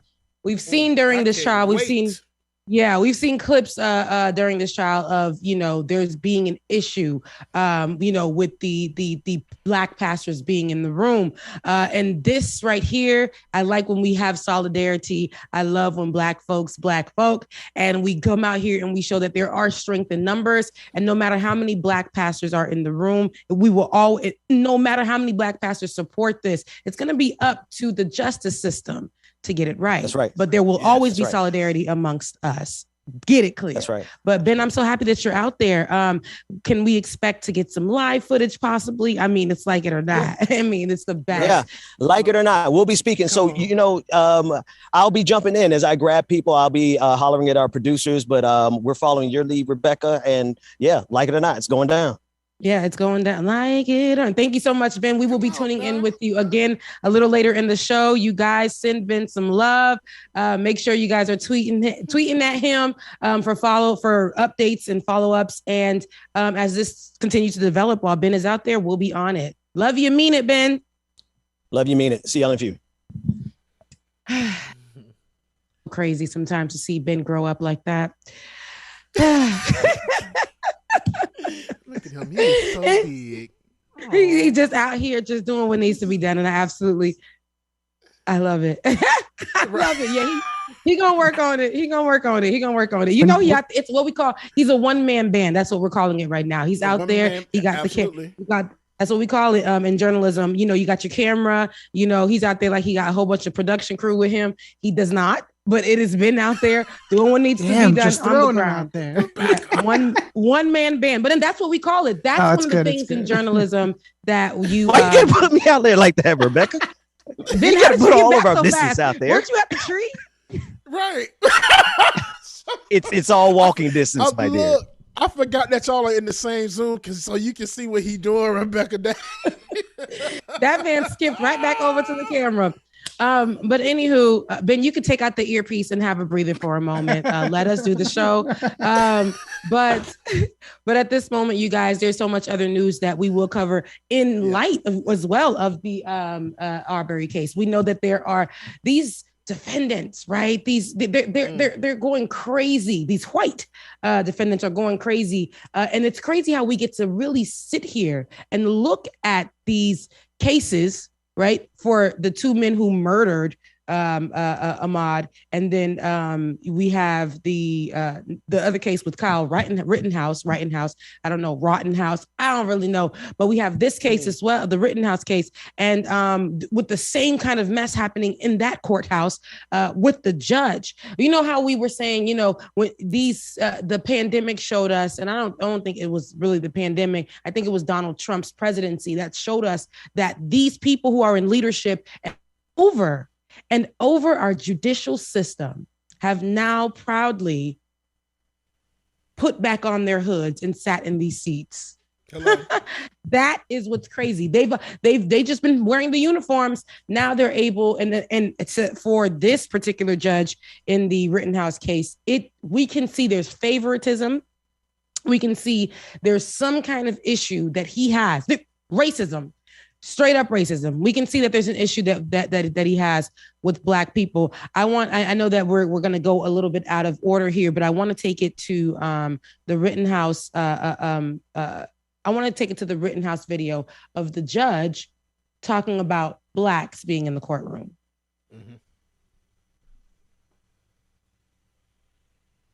I'm now reading about how bizarre and unusual it was to have the defendant pick the numbers out of the tumbler yesterday. And I would admit that I don't know that there's a large number of courts that do that, maybe not any. I do it because of an incident that I had in a case I tried in Racine. Oh, I'm going to say I estimated 20 years ago it could have been less than that, it could have been more. But it was a big case. I think it was a murder case, but I'm not sure. And there was a Black defendant, and there were 13 jurors, one of whom was Black. And when the clerk, the government official, drew the name out of the tumbler, it was a Black, the only Black. There was nothing wrong with it. It was all okay. But what do they talk about? Optics nowadays? Is that the word for things? That was a bad optic, I thought. I think people feel better when they have control. So ever since that case, I have, ever since that case, I've had an almost universal policy of having the defendant do the picks. Well, it had nothing to do with anybody's race or anything like that. When it was at that moment, he knew he effed up. Yeah. Yes. It's exactly. It was a Black. Yes. The Black. The only Black. Okay. So listen, no. This is the Black. When we say we say a Black, the Black, the only Black, it's a Black person. So you might as well be using the N-word. And it's funny. When we hear that from a white person, we know what they're talking about. Now, you know, when we say it might be a Black mile, might be Black, you know what I'm saying? But anywho, you know, it could be a lot of things. But I'm going to get to the judge in a second, but I want you to see, as the judge is speaking here, how Kyle is seemingly making himself look very meek, very young, and very, you know, like, oh my God, look at him. He's looking like a sad little baby, you know, as his father is speaking in defense of him. And they were talking about the judge, and we're talking about Kyle Rittenhouse, the murderer. And as we watch this, and it's funny because in another clip, when he's saying this, after he finishes his statement about the Black, a Black, the only Black, he starts almost patronizing this whole situation. He makes it a joke and says, you know, after he said that, you know, now can I start a song? And he starts talking about the autumn leaves. And it was, you know, I don't know what the autumn leaves song was about, but the white defendants, the white, you know, Kyle, them, they all start smiling. What the hell y'all smiling about? What are you smiling about? The person you're defending murdered people. What is funny in this case right now? Thinking about that, looking at that, hearing that, it just gave me when they lynched Black people and they would have parties around it. they would eat. Yes. What was Billie Holiday's song? Strange fruit. Yeah. Hanging from the poppy tree, right? Yeah. Autumn leaves. Yes. Red, blood on the leaves. Wow. Feel it, y'all. When you just said that, I just shut down. Like, what? You better preach, DJXXClusive. You better preach, boy. It gave exactly that. And I couldn't put my finger. I'm like, why is it giving me like, what the hell? Like, it's giving me a bad, eerie feeling as this man is singing that. And he probably sat there, the way that he finished talking about blacks, the way that he finished discussing that statement, and then goes into wanting to sing about autumn leaves. Very, very strange. I don't care what nobody say. This judge has a history of racism in his blood. He's probably seen some things, done some things. The way that he refers to black people as a black, the black, the way that he talks about, just throwing, numbers out there. And, we had one black in the room. It's kind of like that does not, this case right here is so serious. We already see favoritism in the courtroom. And now we're seeing this man. Kyle is a man. I know that they want to still give us, paint him as we're watching him. Look at how meek he looks. They want to do his hair like a little Disney kid. No, this is a man, a young man who killed people and should go to jail for it. Why are we sitting in this courtroom with him every day trying to make sense of what he did when there are two people who can't speak for themselves in this particular moment? There is a judge who is constantly, not only with him, with the people around him, who is constantly using his power to belittle black people and make them as small as possible in this whole case, but say, at least we had one black person in the room. I've done this before. Now, in this next clip, we're going to hear the judge actually speak on the media's criticism of his latest comments. Let's take a look.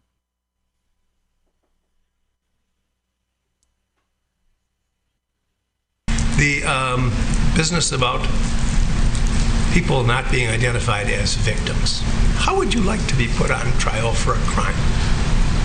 And the judge introduced the case to the jury by introducing you as the defendant and the person who's accusing you as the victim. And then throughout the trial, have all the references to the complaining witness as being the victim. Is it so difficult to just use the term complaining witness instead of prejudging what the jury is here to determine as to whether there's a victim and whether there was a crime committed? The jury's there to say whether there was a victim, whether there was a crime committed. We know that's how it goes, right? But there were victims. There was a crime committed. I don't know why these statements are coming out of the judge's mouth. We need honesty in these seats. We need, we need people who see color in these seats, because these type of people, he's trying to make his case as if he doesn't see color. He's trying to make it seem as if, the word victim is such an issue, but we need to be honest. Watching this case, being people watching this case, I know the family is hurting. The family of those who were murdered are in pain. There were victims in this case, and the victim is not Kyle. It is not Kyle. It is not Kyle. And this is the same thing that we see in Arbery's case. And with the Arbery case, we're calling it the Arbery case. And I think we're doing that because we want to make sure that people understand that, he's not on trial, but it's almost as if they are putting him on trial. But I want people to remember his name, because these two men, the murderers, are going to be painted as Kyle Rittenhouse. No matter how we flip it, you guys, it's these white people.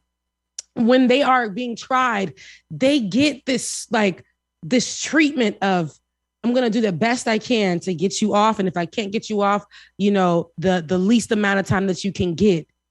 If a Black person were in these positions right now, how would this look?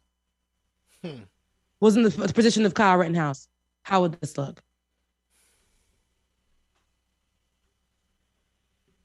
This wouldn't even go on for this long. There would not be a fight.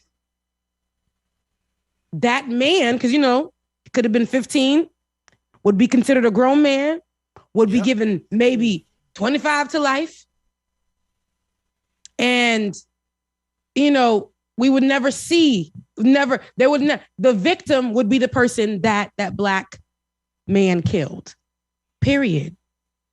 Period. Somebody said something in the chat that just said it. Black person wouldn't have even made it to a trial. Never.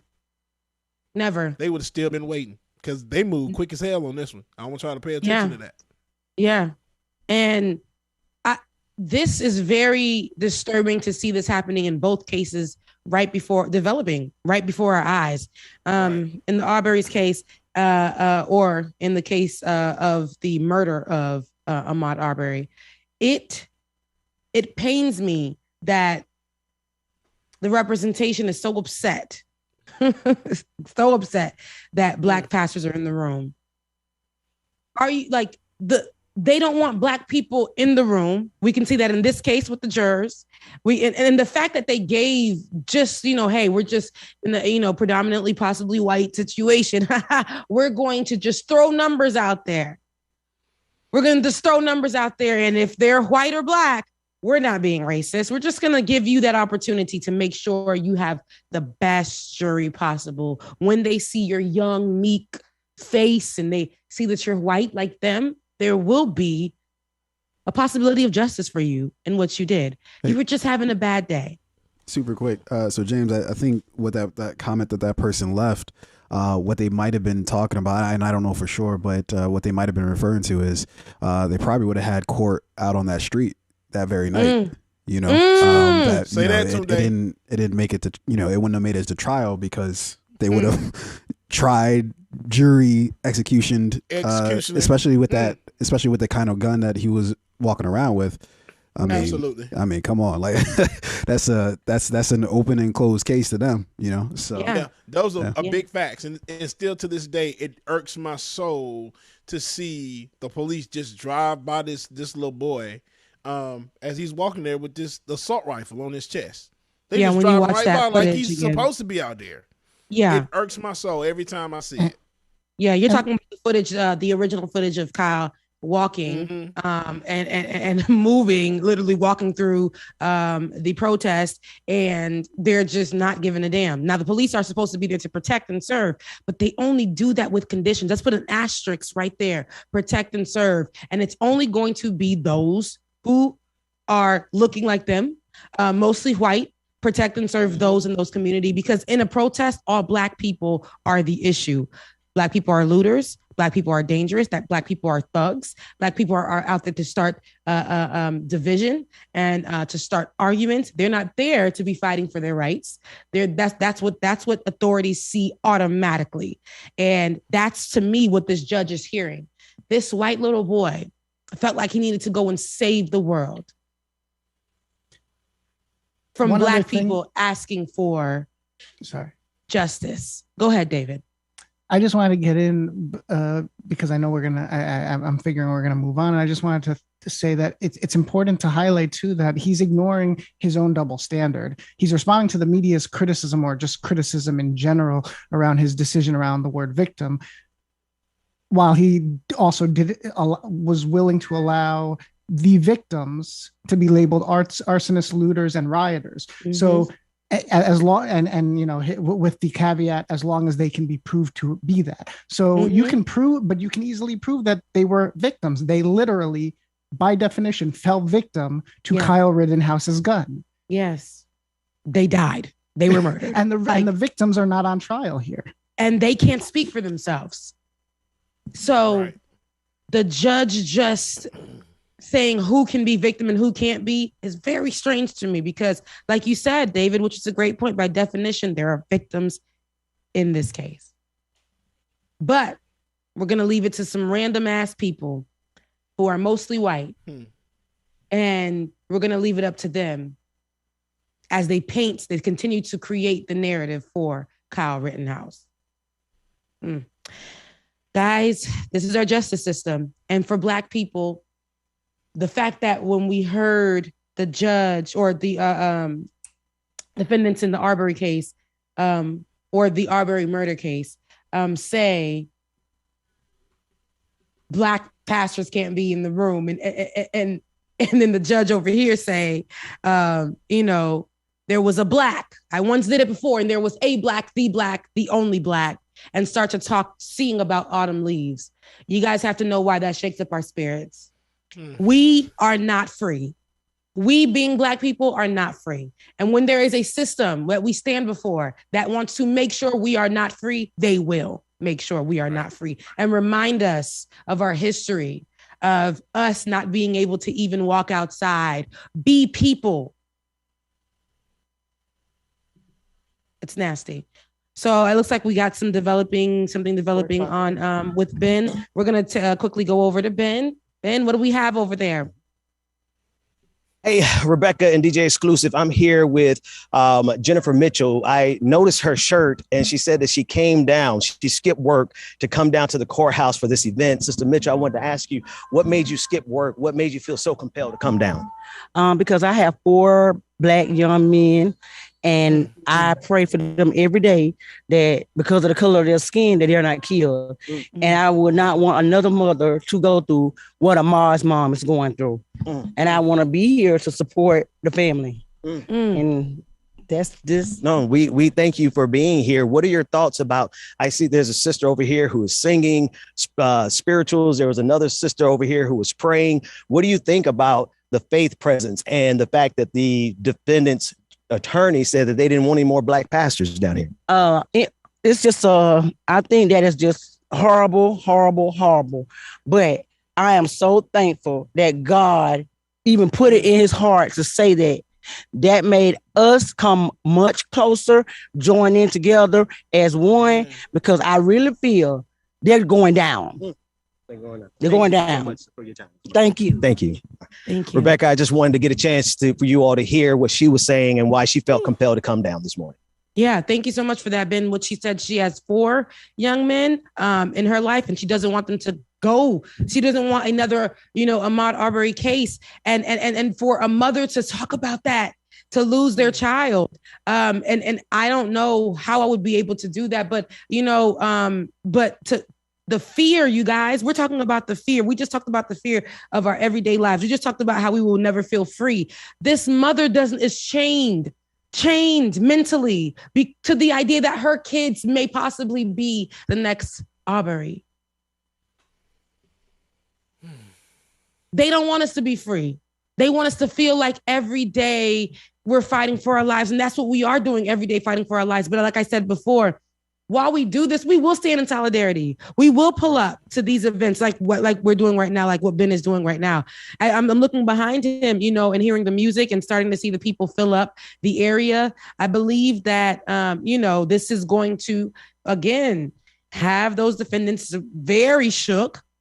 Oh, yeah. Oh, my gosh, these Black people are getting together. These pastors are getting together. One thing about us is even in our moments of when it's the hardest for us, when we're fearing for our lives, we will make sure we come together to make to bring at least some type of love, because we need that in this moment. We still have that fear, but it's one of those things. It's like, remember what we said from the beginning of the year when we first started this show? We were stressed. We were stressed watching the protests. We were stressed with the pandemic. And we were like, God, we don't want to continue to just do this thing of what doesn't kill us makes us stronger. We don't want to keep going through that.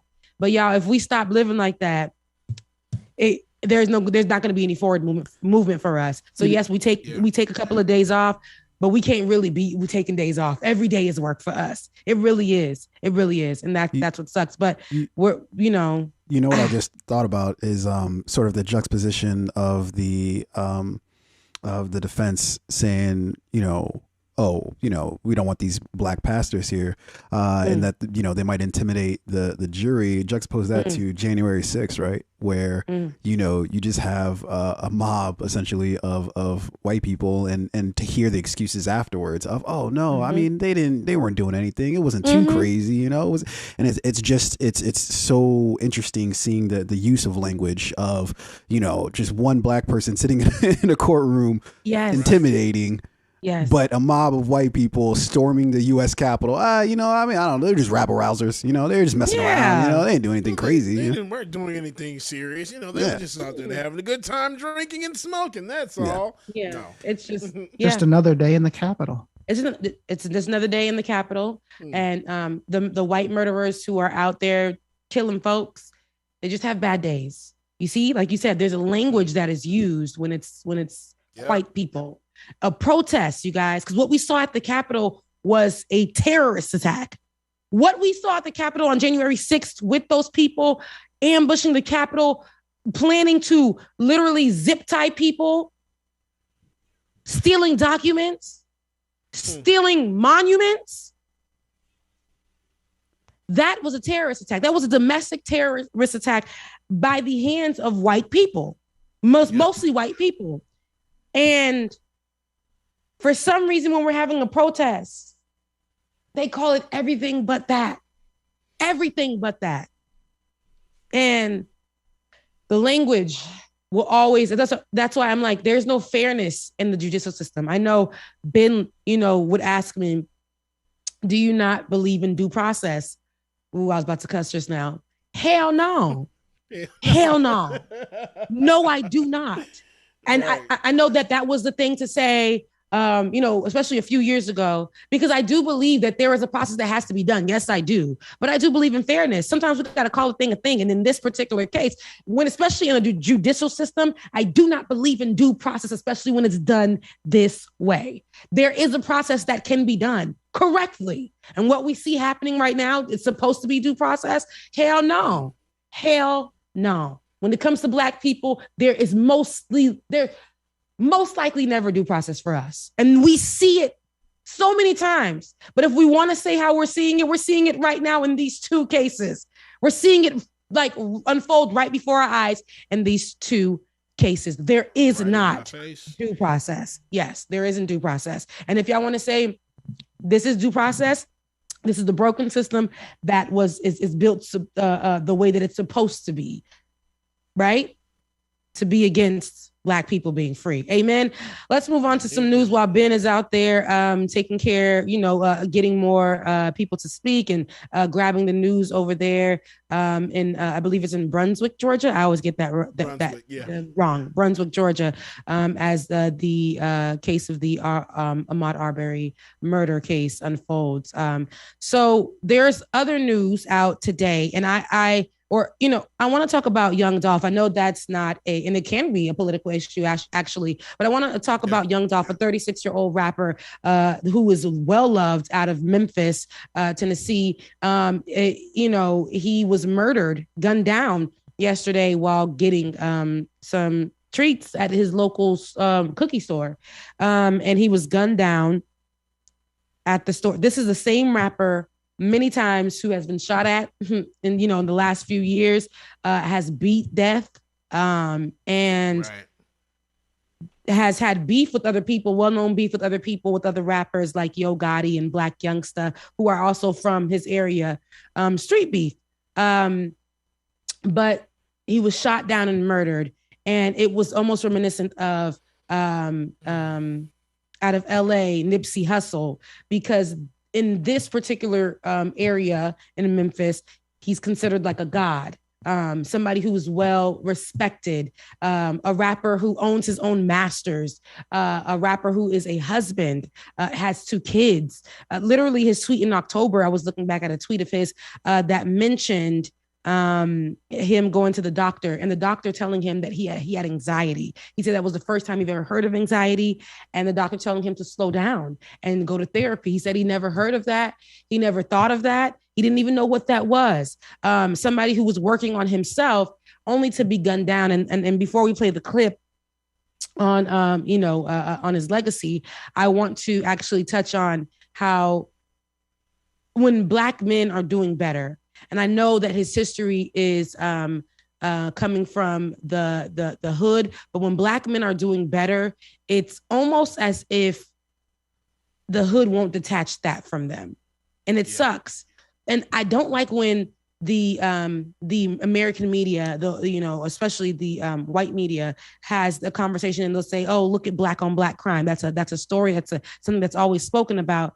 But they usually, I don't like when they have the conversation or at the lead of the conversation. But y'all, we got to do better in our communities. We can't be gunning down. We can't be gunning down representation that's changing. Black men doing well. And we're gonna put a push pin in this conversation right now.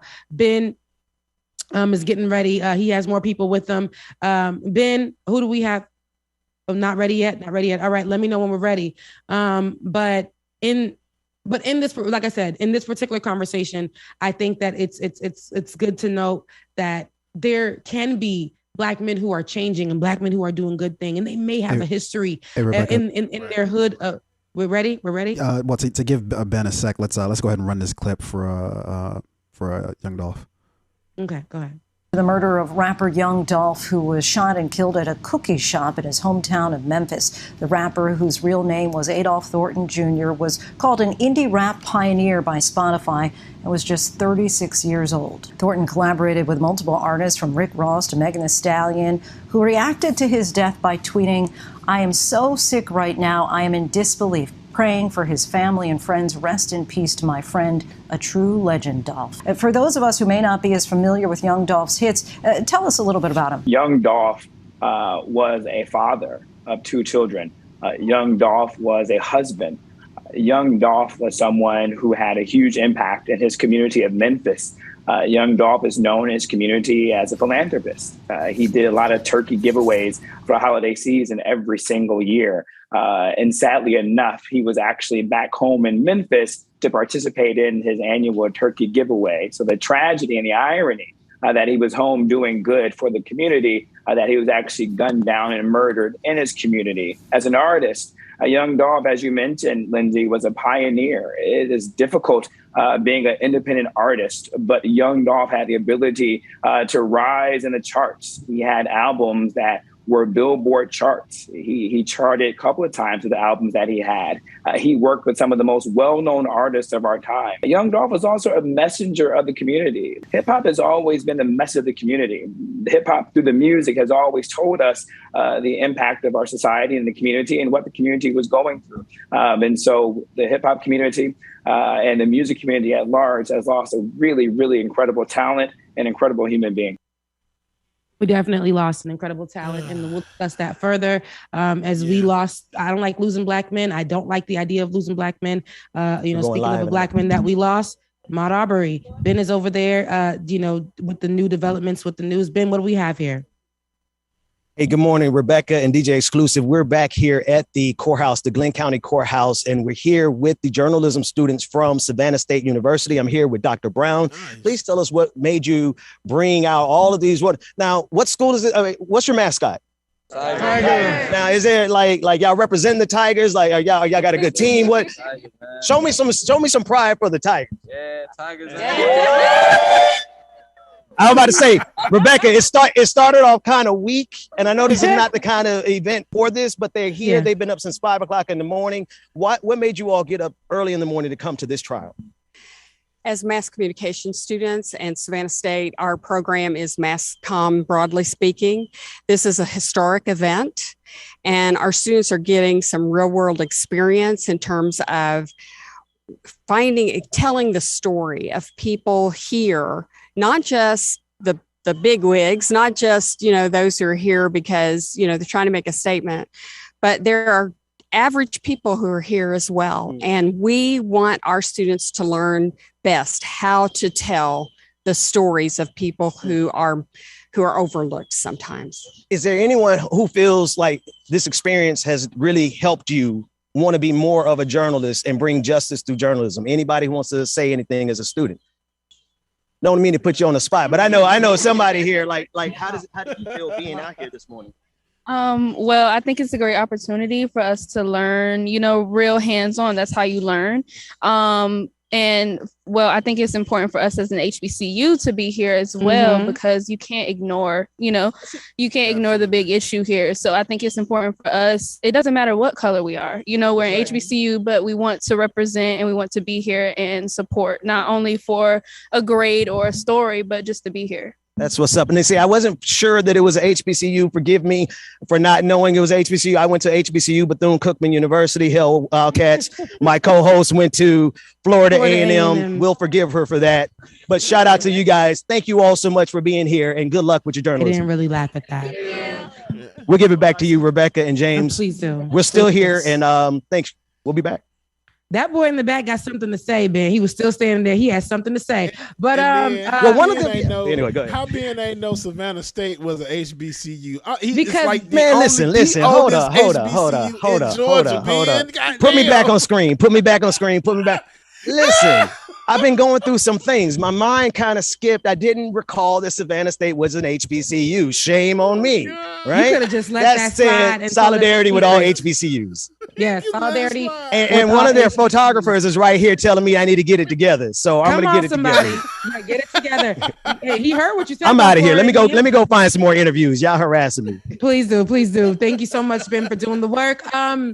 Yes. And, as we did the mention of young Dolph, like I said, as that news continues to develop, I think we should definitely cover that here, because it's more than the conversation of when the media talks about Black on Black crime, but it's really about what's happening in these communities where these rappers who have, grown from that, that lifestyle, but still going back because that's where they are. They don't want to just leave it. They go back, but they're caught up in what's happening as well. So I just love to his wife, love to his children, love to the city of Memphis who's mourning in this moment.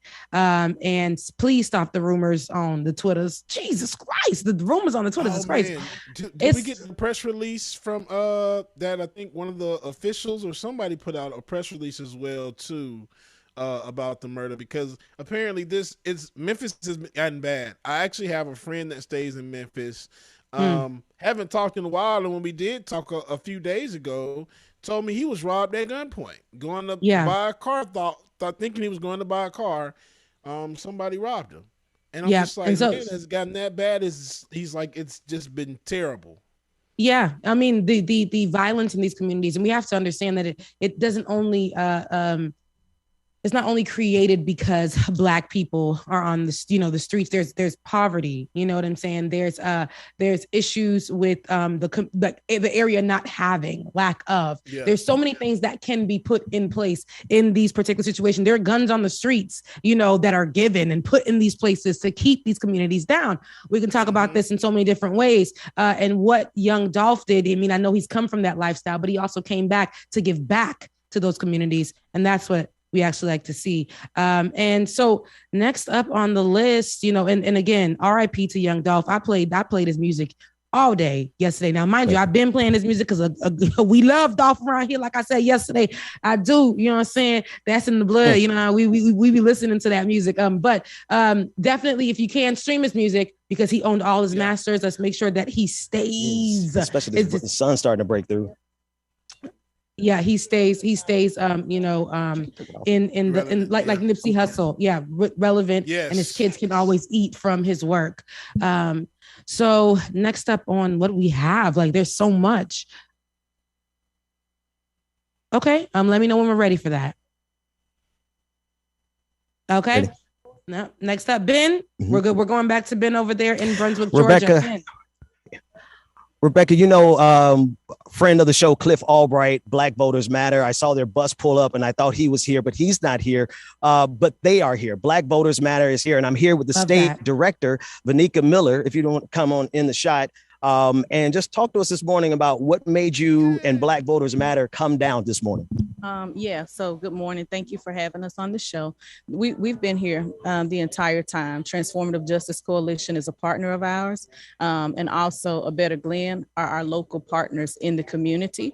So we've been supporting this effort since last year. and have been here for several days of all the weeks of action when the trial began. Could you help the people to understand the connection between voting, Black Voters Matter, and this case? How would voting have impacted this case? Absolutely. And so this flyer that we have here, we are talking about justice beyond the verdict, prosecutorial accountability, transformation of law enforcement practices, and then making sure that we get away from the criminalization of Black men. All of those things contributed to the murder and the killing, the lynching on video of Ahmaud Arbery. And so we don't want to forget those things. We want to make sure that we have accountability. The people who were supposed to enforce the law in this case tried to get away with that, right? And they have not been held accountable for that. The former district attorney is still practicing law, right? Some of the police officers who failed to do their duty are still on the case. And the issues that caused all of those things here in the Brunswick community are still affecting the community writ large. And so we don't want to forget those things. We want to make sure that we bring attention to the systemic injustices that are still occurring here. Benika Mills, thank you so much for being here, and thank you for joining us this morning. Thank you.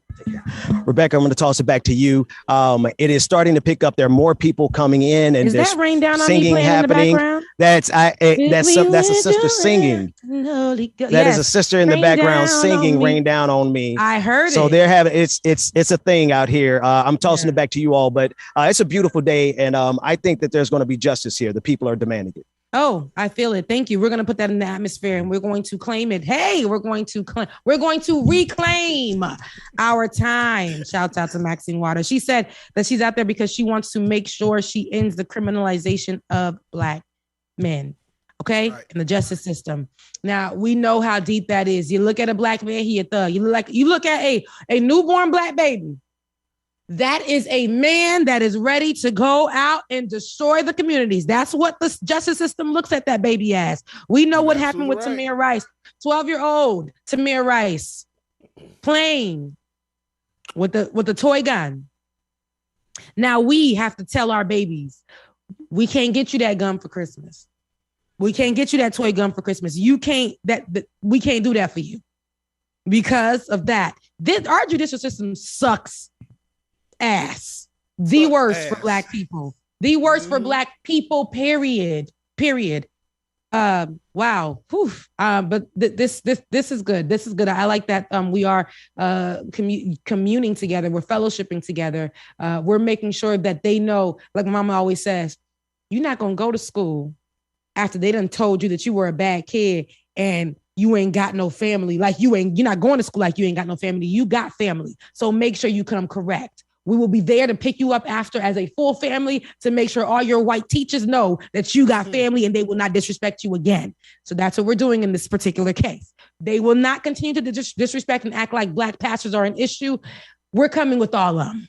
We're coming with all of them. Family is pulling up, period. Hey, and real quick, somebody asked in the chat, like, how you look at peeps like Bubba being as bad? I don't understand. Because LD, what the only thing they see is the outside. So they see a Black man with a beard, bald head, and they automatically think I'm a threat. I'm a big ass teddy bear, bro.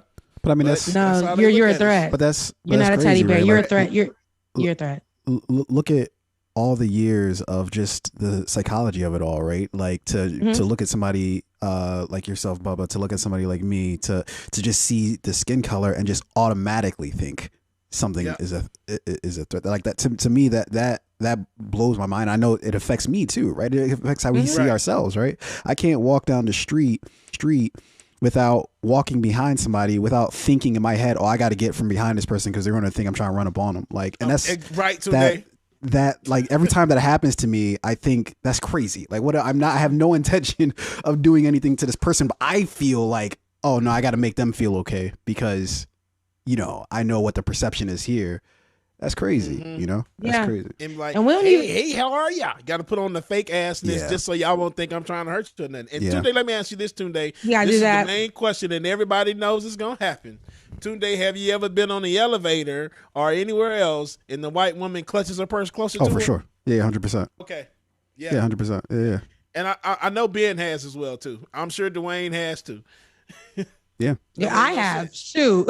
Like I get around these and then y'all know, like I could have on look the best and get near some white people. They're going to grab their child a little closer. They're going to grab their bags a little closer. They're going to even take their Target cart. Like I'm going to jump into the Target cart and take what's in their Target cart. They're going to pull that a little closer. I never understand it, but I know with our Black men, it's automatic. It's automatic. You know, that Black men in America are thugs. You're born a thug. You literally are born to kill. And they literally are training killers every day in the army. But Black men are born just like that. Like Black men, you're born, you guys are thugs. You guys are dangerous. You know, you guys are out to do harm.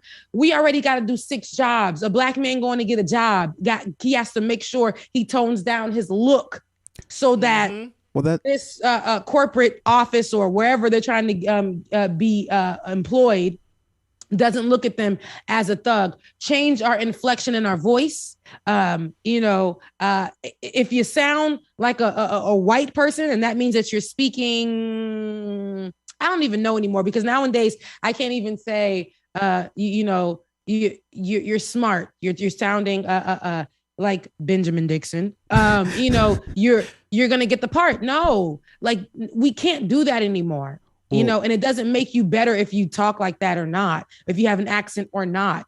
I mean, Jesus, like, I hate that we have to go through that. I hate that Black men constantly have to go through that. I just hate that for us. But that's what's so crazy about this Ahmaud Arbery. Like, you know, obviously he's not on trial, but they're obviously trying to make him, you know, make it so that it looks like he's on trial. But that's what blows my mind about that whole scenario, right? Like, just think about literally anybody else of color, or just a white person in that same scenario. There's no way he dies. Like, there, you know, you might question somebody. You might be like, hey, what are you doing around here? Let me talk to you, whatever the case is. But you're not going to kill him. Like, that to me is like something I can't get out of my brain is that, yeah, if this dude gets off, like, what you're basically saying is that you could just run up on anybody who you even suspect, you even think is doing something wrong. And he's you're worried about him going to an abandoned house, like, you know, or not abandoned house, but a house that was vacated. Under construction. There's nobody there. So it's like, well, what is the threat? Like, with no threat, you're saying that you could just gun somebody down because you have the right to. And, you know, I don't know how you can overcome that in terms of just the psychology of it all, because that's ingrained in the fabric of what America is, and how you expunge that, how you lift that is beyond me, you know? Yeah. Right. And we all have a connection in some way, shape, or form with how authorities, the judicial system has wronged us in some way, shape, or form in our lifetime, all of us. And we see that mirrored in white people, white patrons every day. Like, when we have to get out, when we have to go outside, we see that mirrored in there. We see that mirrored in our predominantly white corporate job spaces. We see that, like, everywhere we go in your predominantly white community, it's the same thing. They see you all the same. Like, I've shared this story before. I remember as a middle school kid living in my own home. You know, we're able to be home by ourselves at that time. My brother invited his friends over. My neighbor assumed that we were breaking into our own home, called the police on us, had SWAT, and I was going to get the mail. Never forget, it had the helicopters in the sky. And I looked up, then I looked down by my trees, and I saw literally SWAT pointing their gun at me through the trees, walked up to me slowly, put the gun to my back, told me to walk it back, and called the people in my home to come out. My brothers and their friends came out, and they had us on our knees in the front yard. I was 12. Never got an apology. My father ripped that place. Yeah. Yep. That happened to me because I was living in a predominantly white community at the time.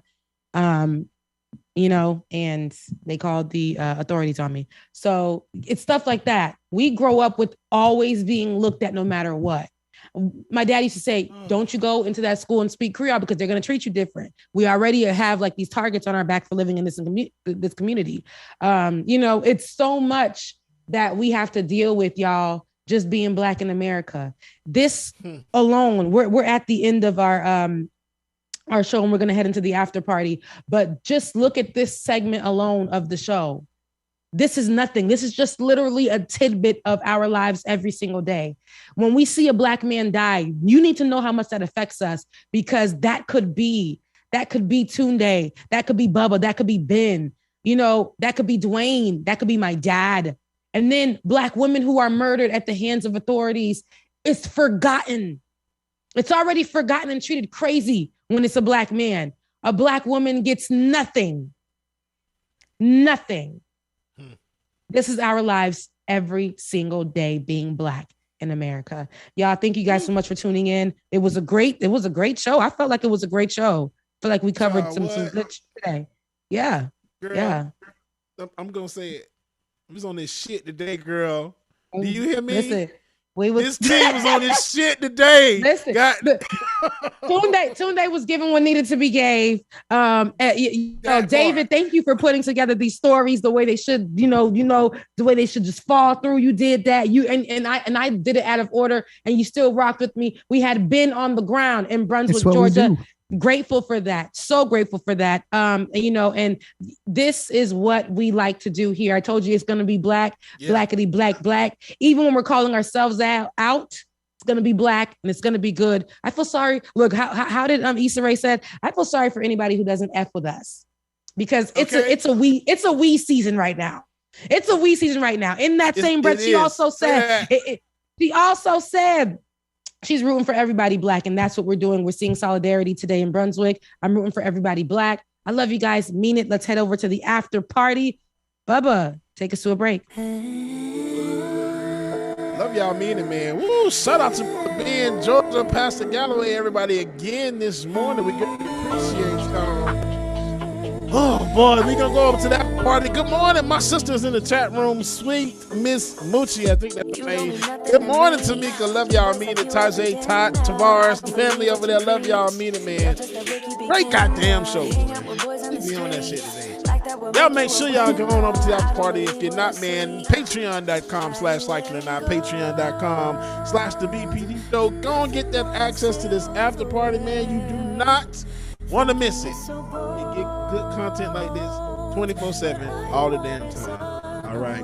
Before I let y'all go, if you're not coming to the after party with us, then let me go ahead and give you your affirmation for the day. Your affirmation for the day is, I am choosing to prioritize my mental health. I am choosing to prioritize my mental health. Y'all go be great. Love y'all, mean it. And we will see y'all tomorrow if y'all not at the after party. Love y'all, mean it. Deuces. Baby, this is your issue. I'm not falling for bullshit. If you like me, then say it. You don't get that I see you through. Love you too, my sister. Roller Dragon, what's going on? So don't you waste mine. You and me ain't right. Gold. You're nothing more than silverware. Thinking you're so bold. I don't know, David is going to go ahead and drop that after party link in a minute.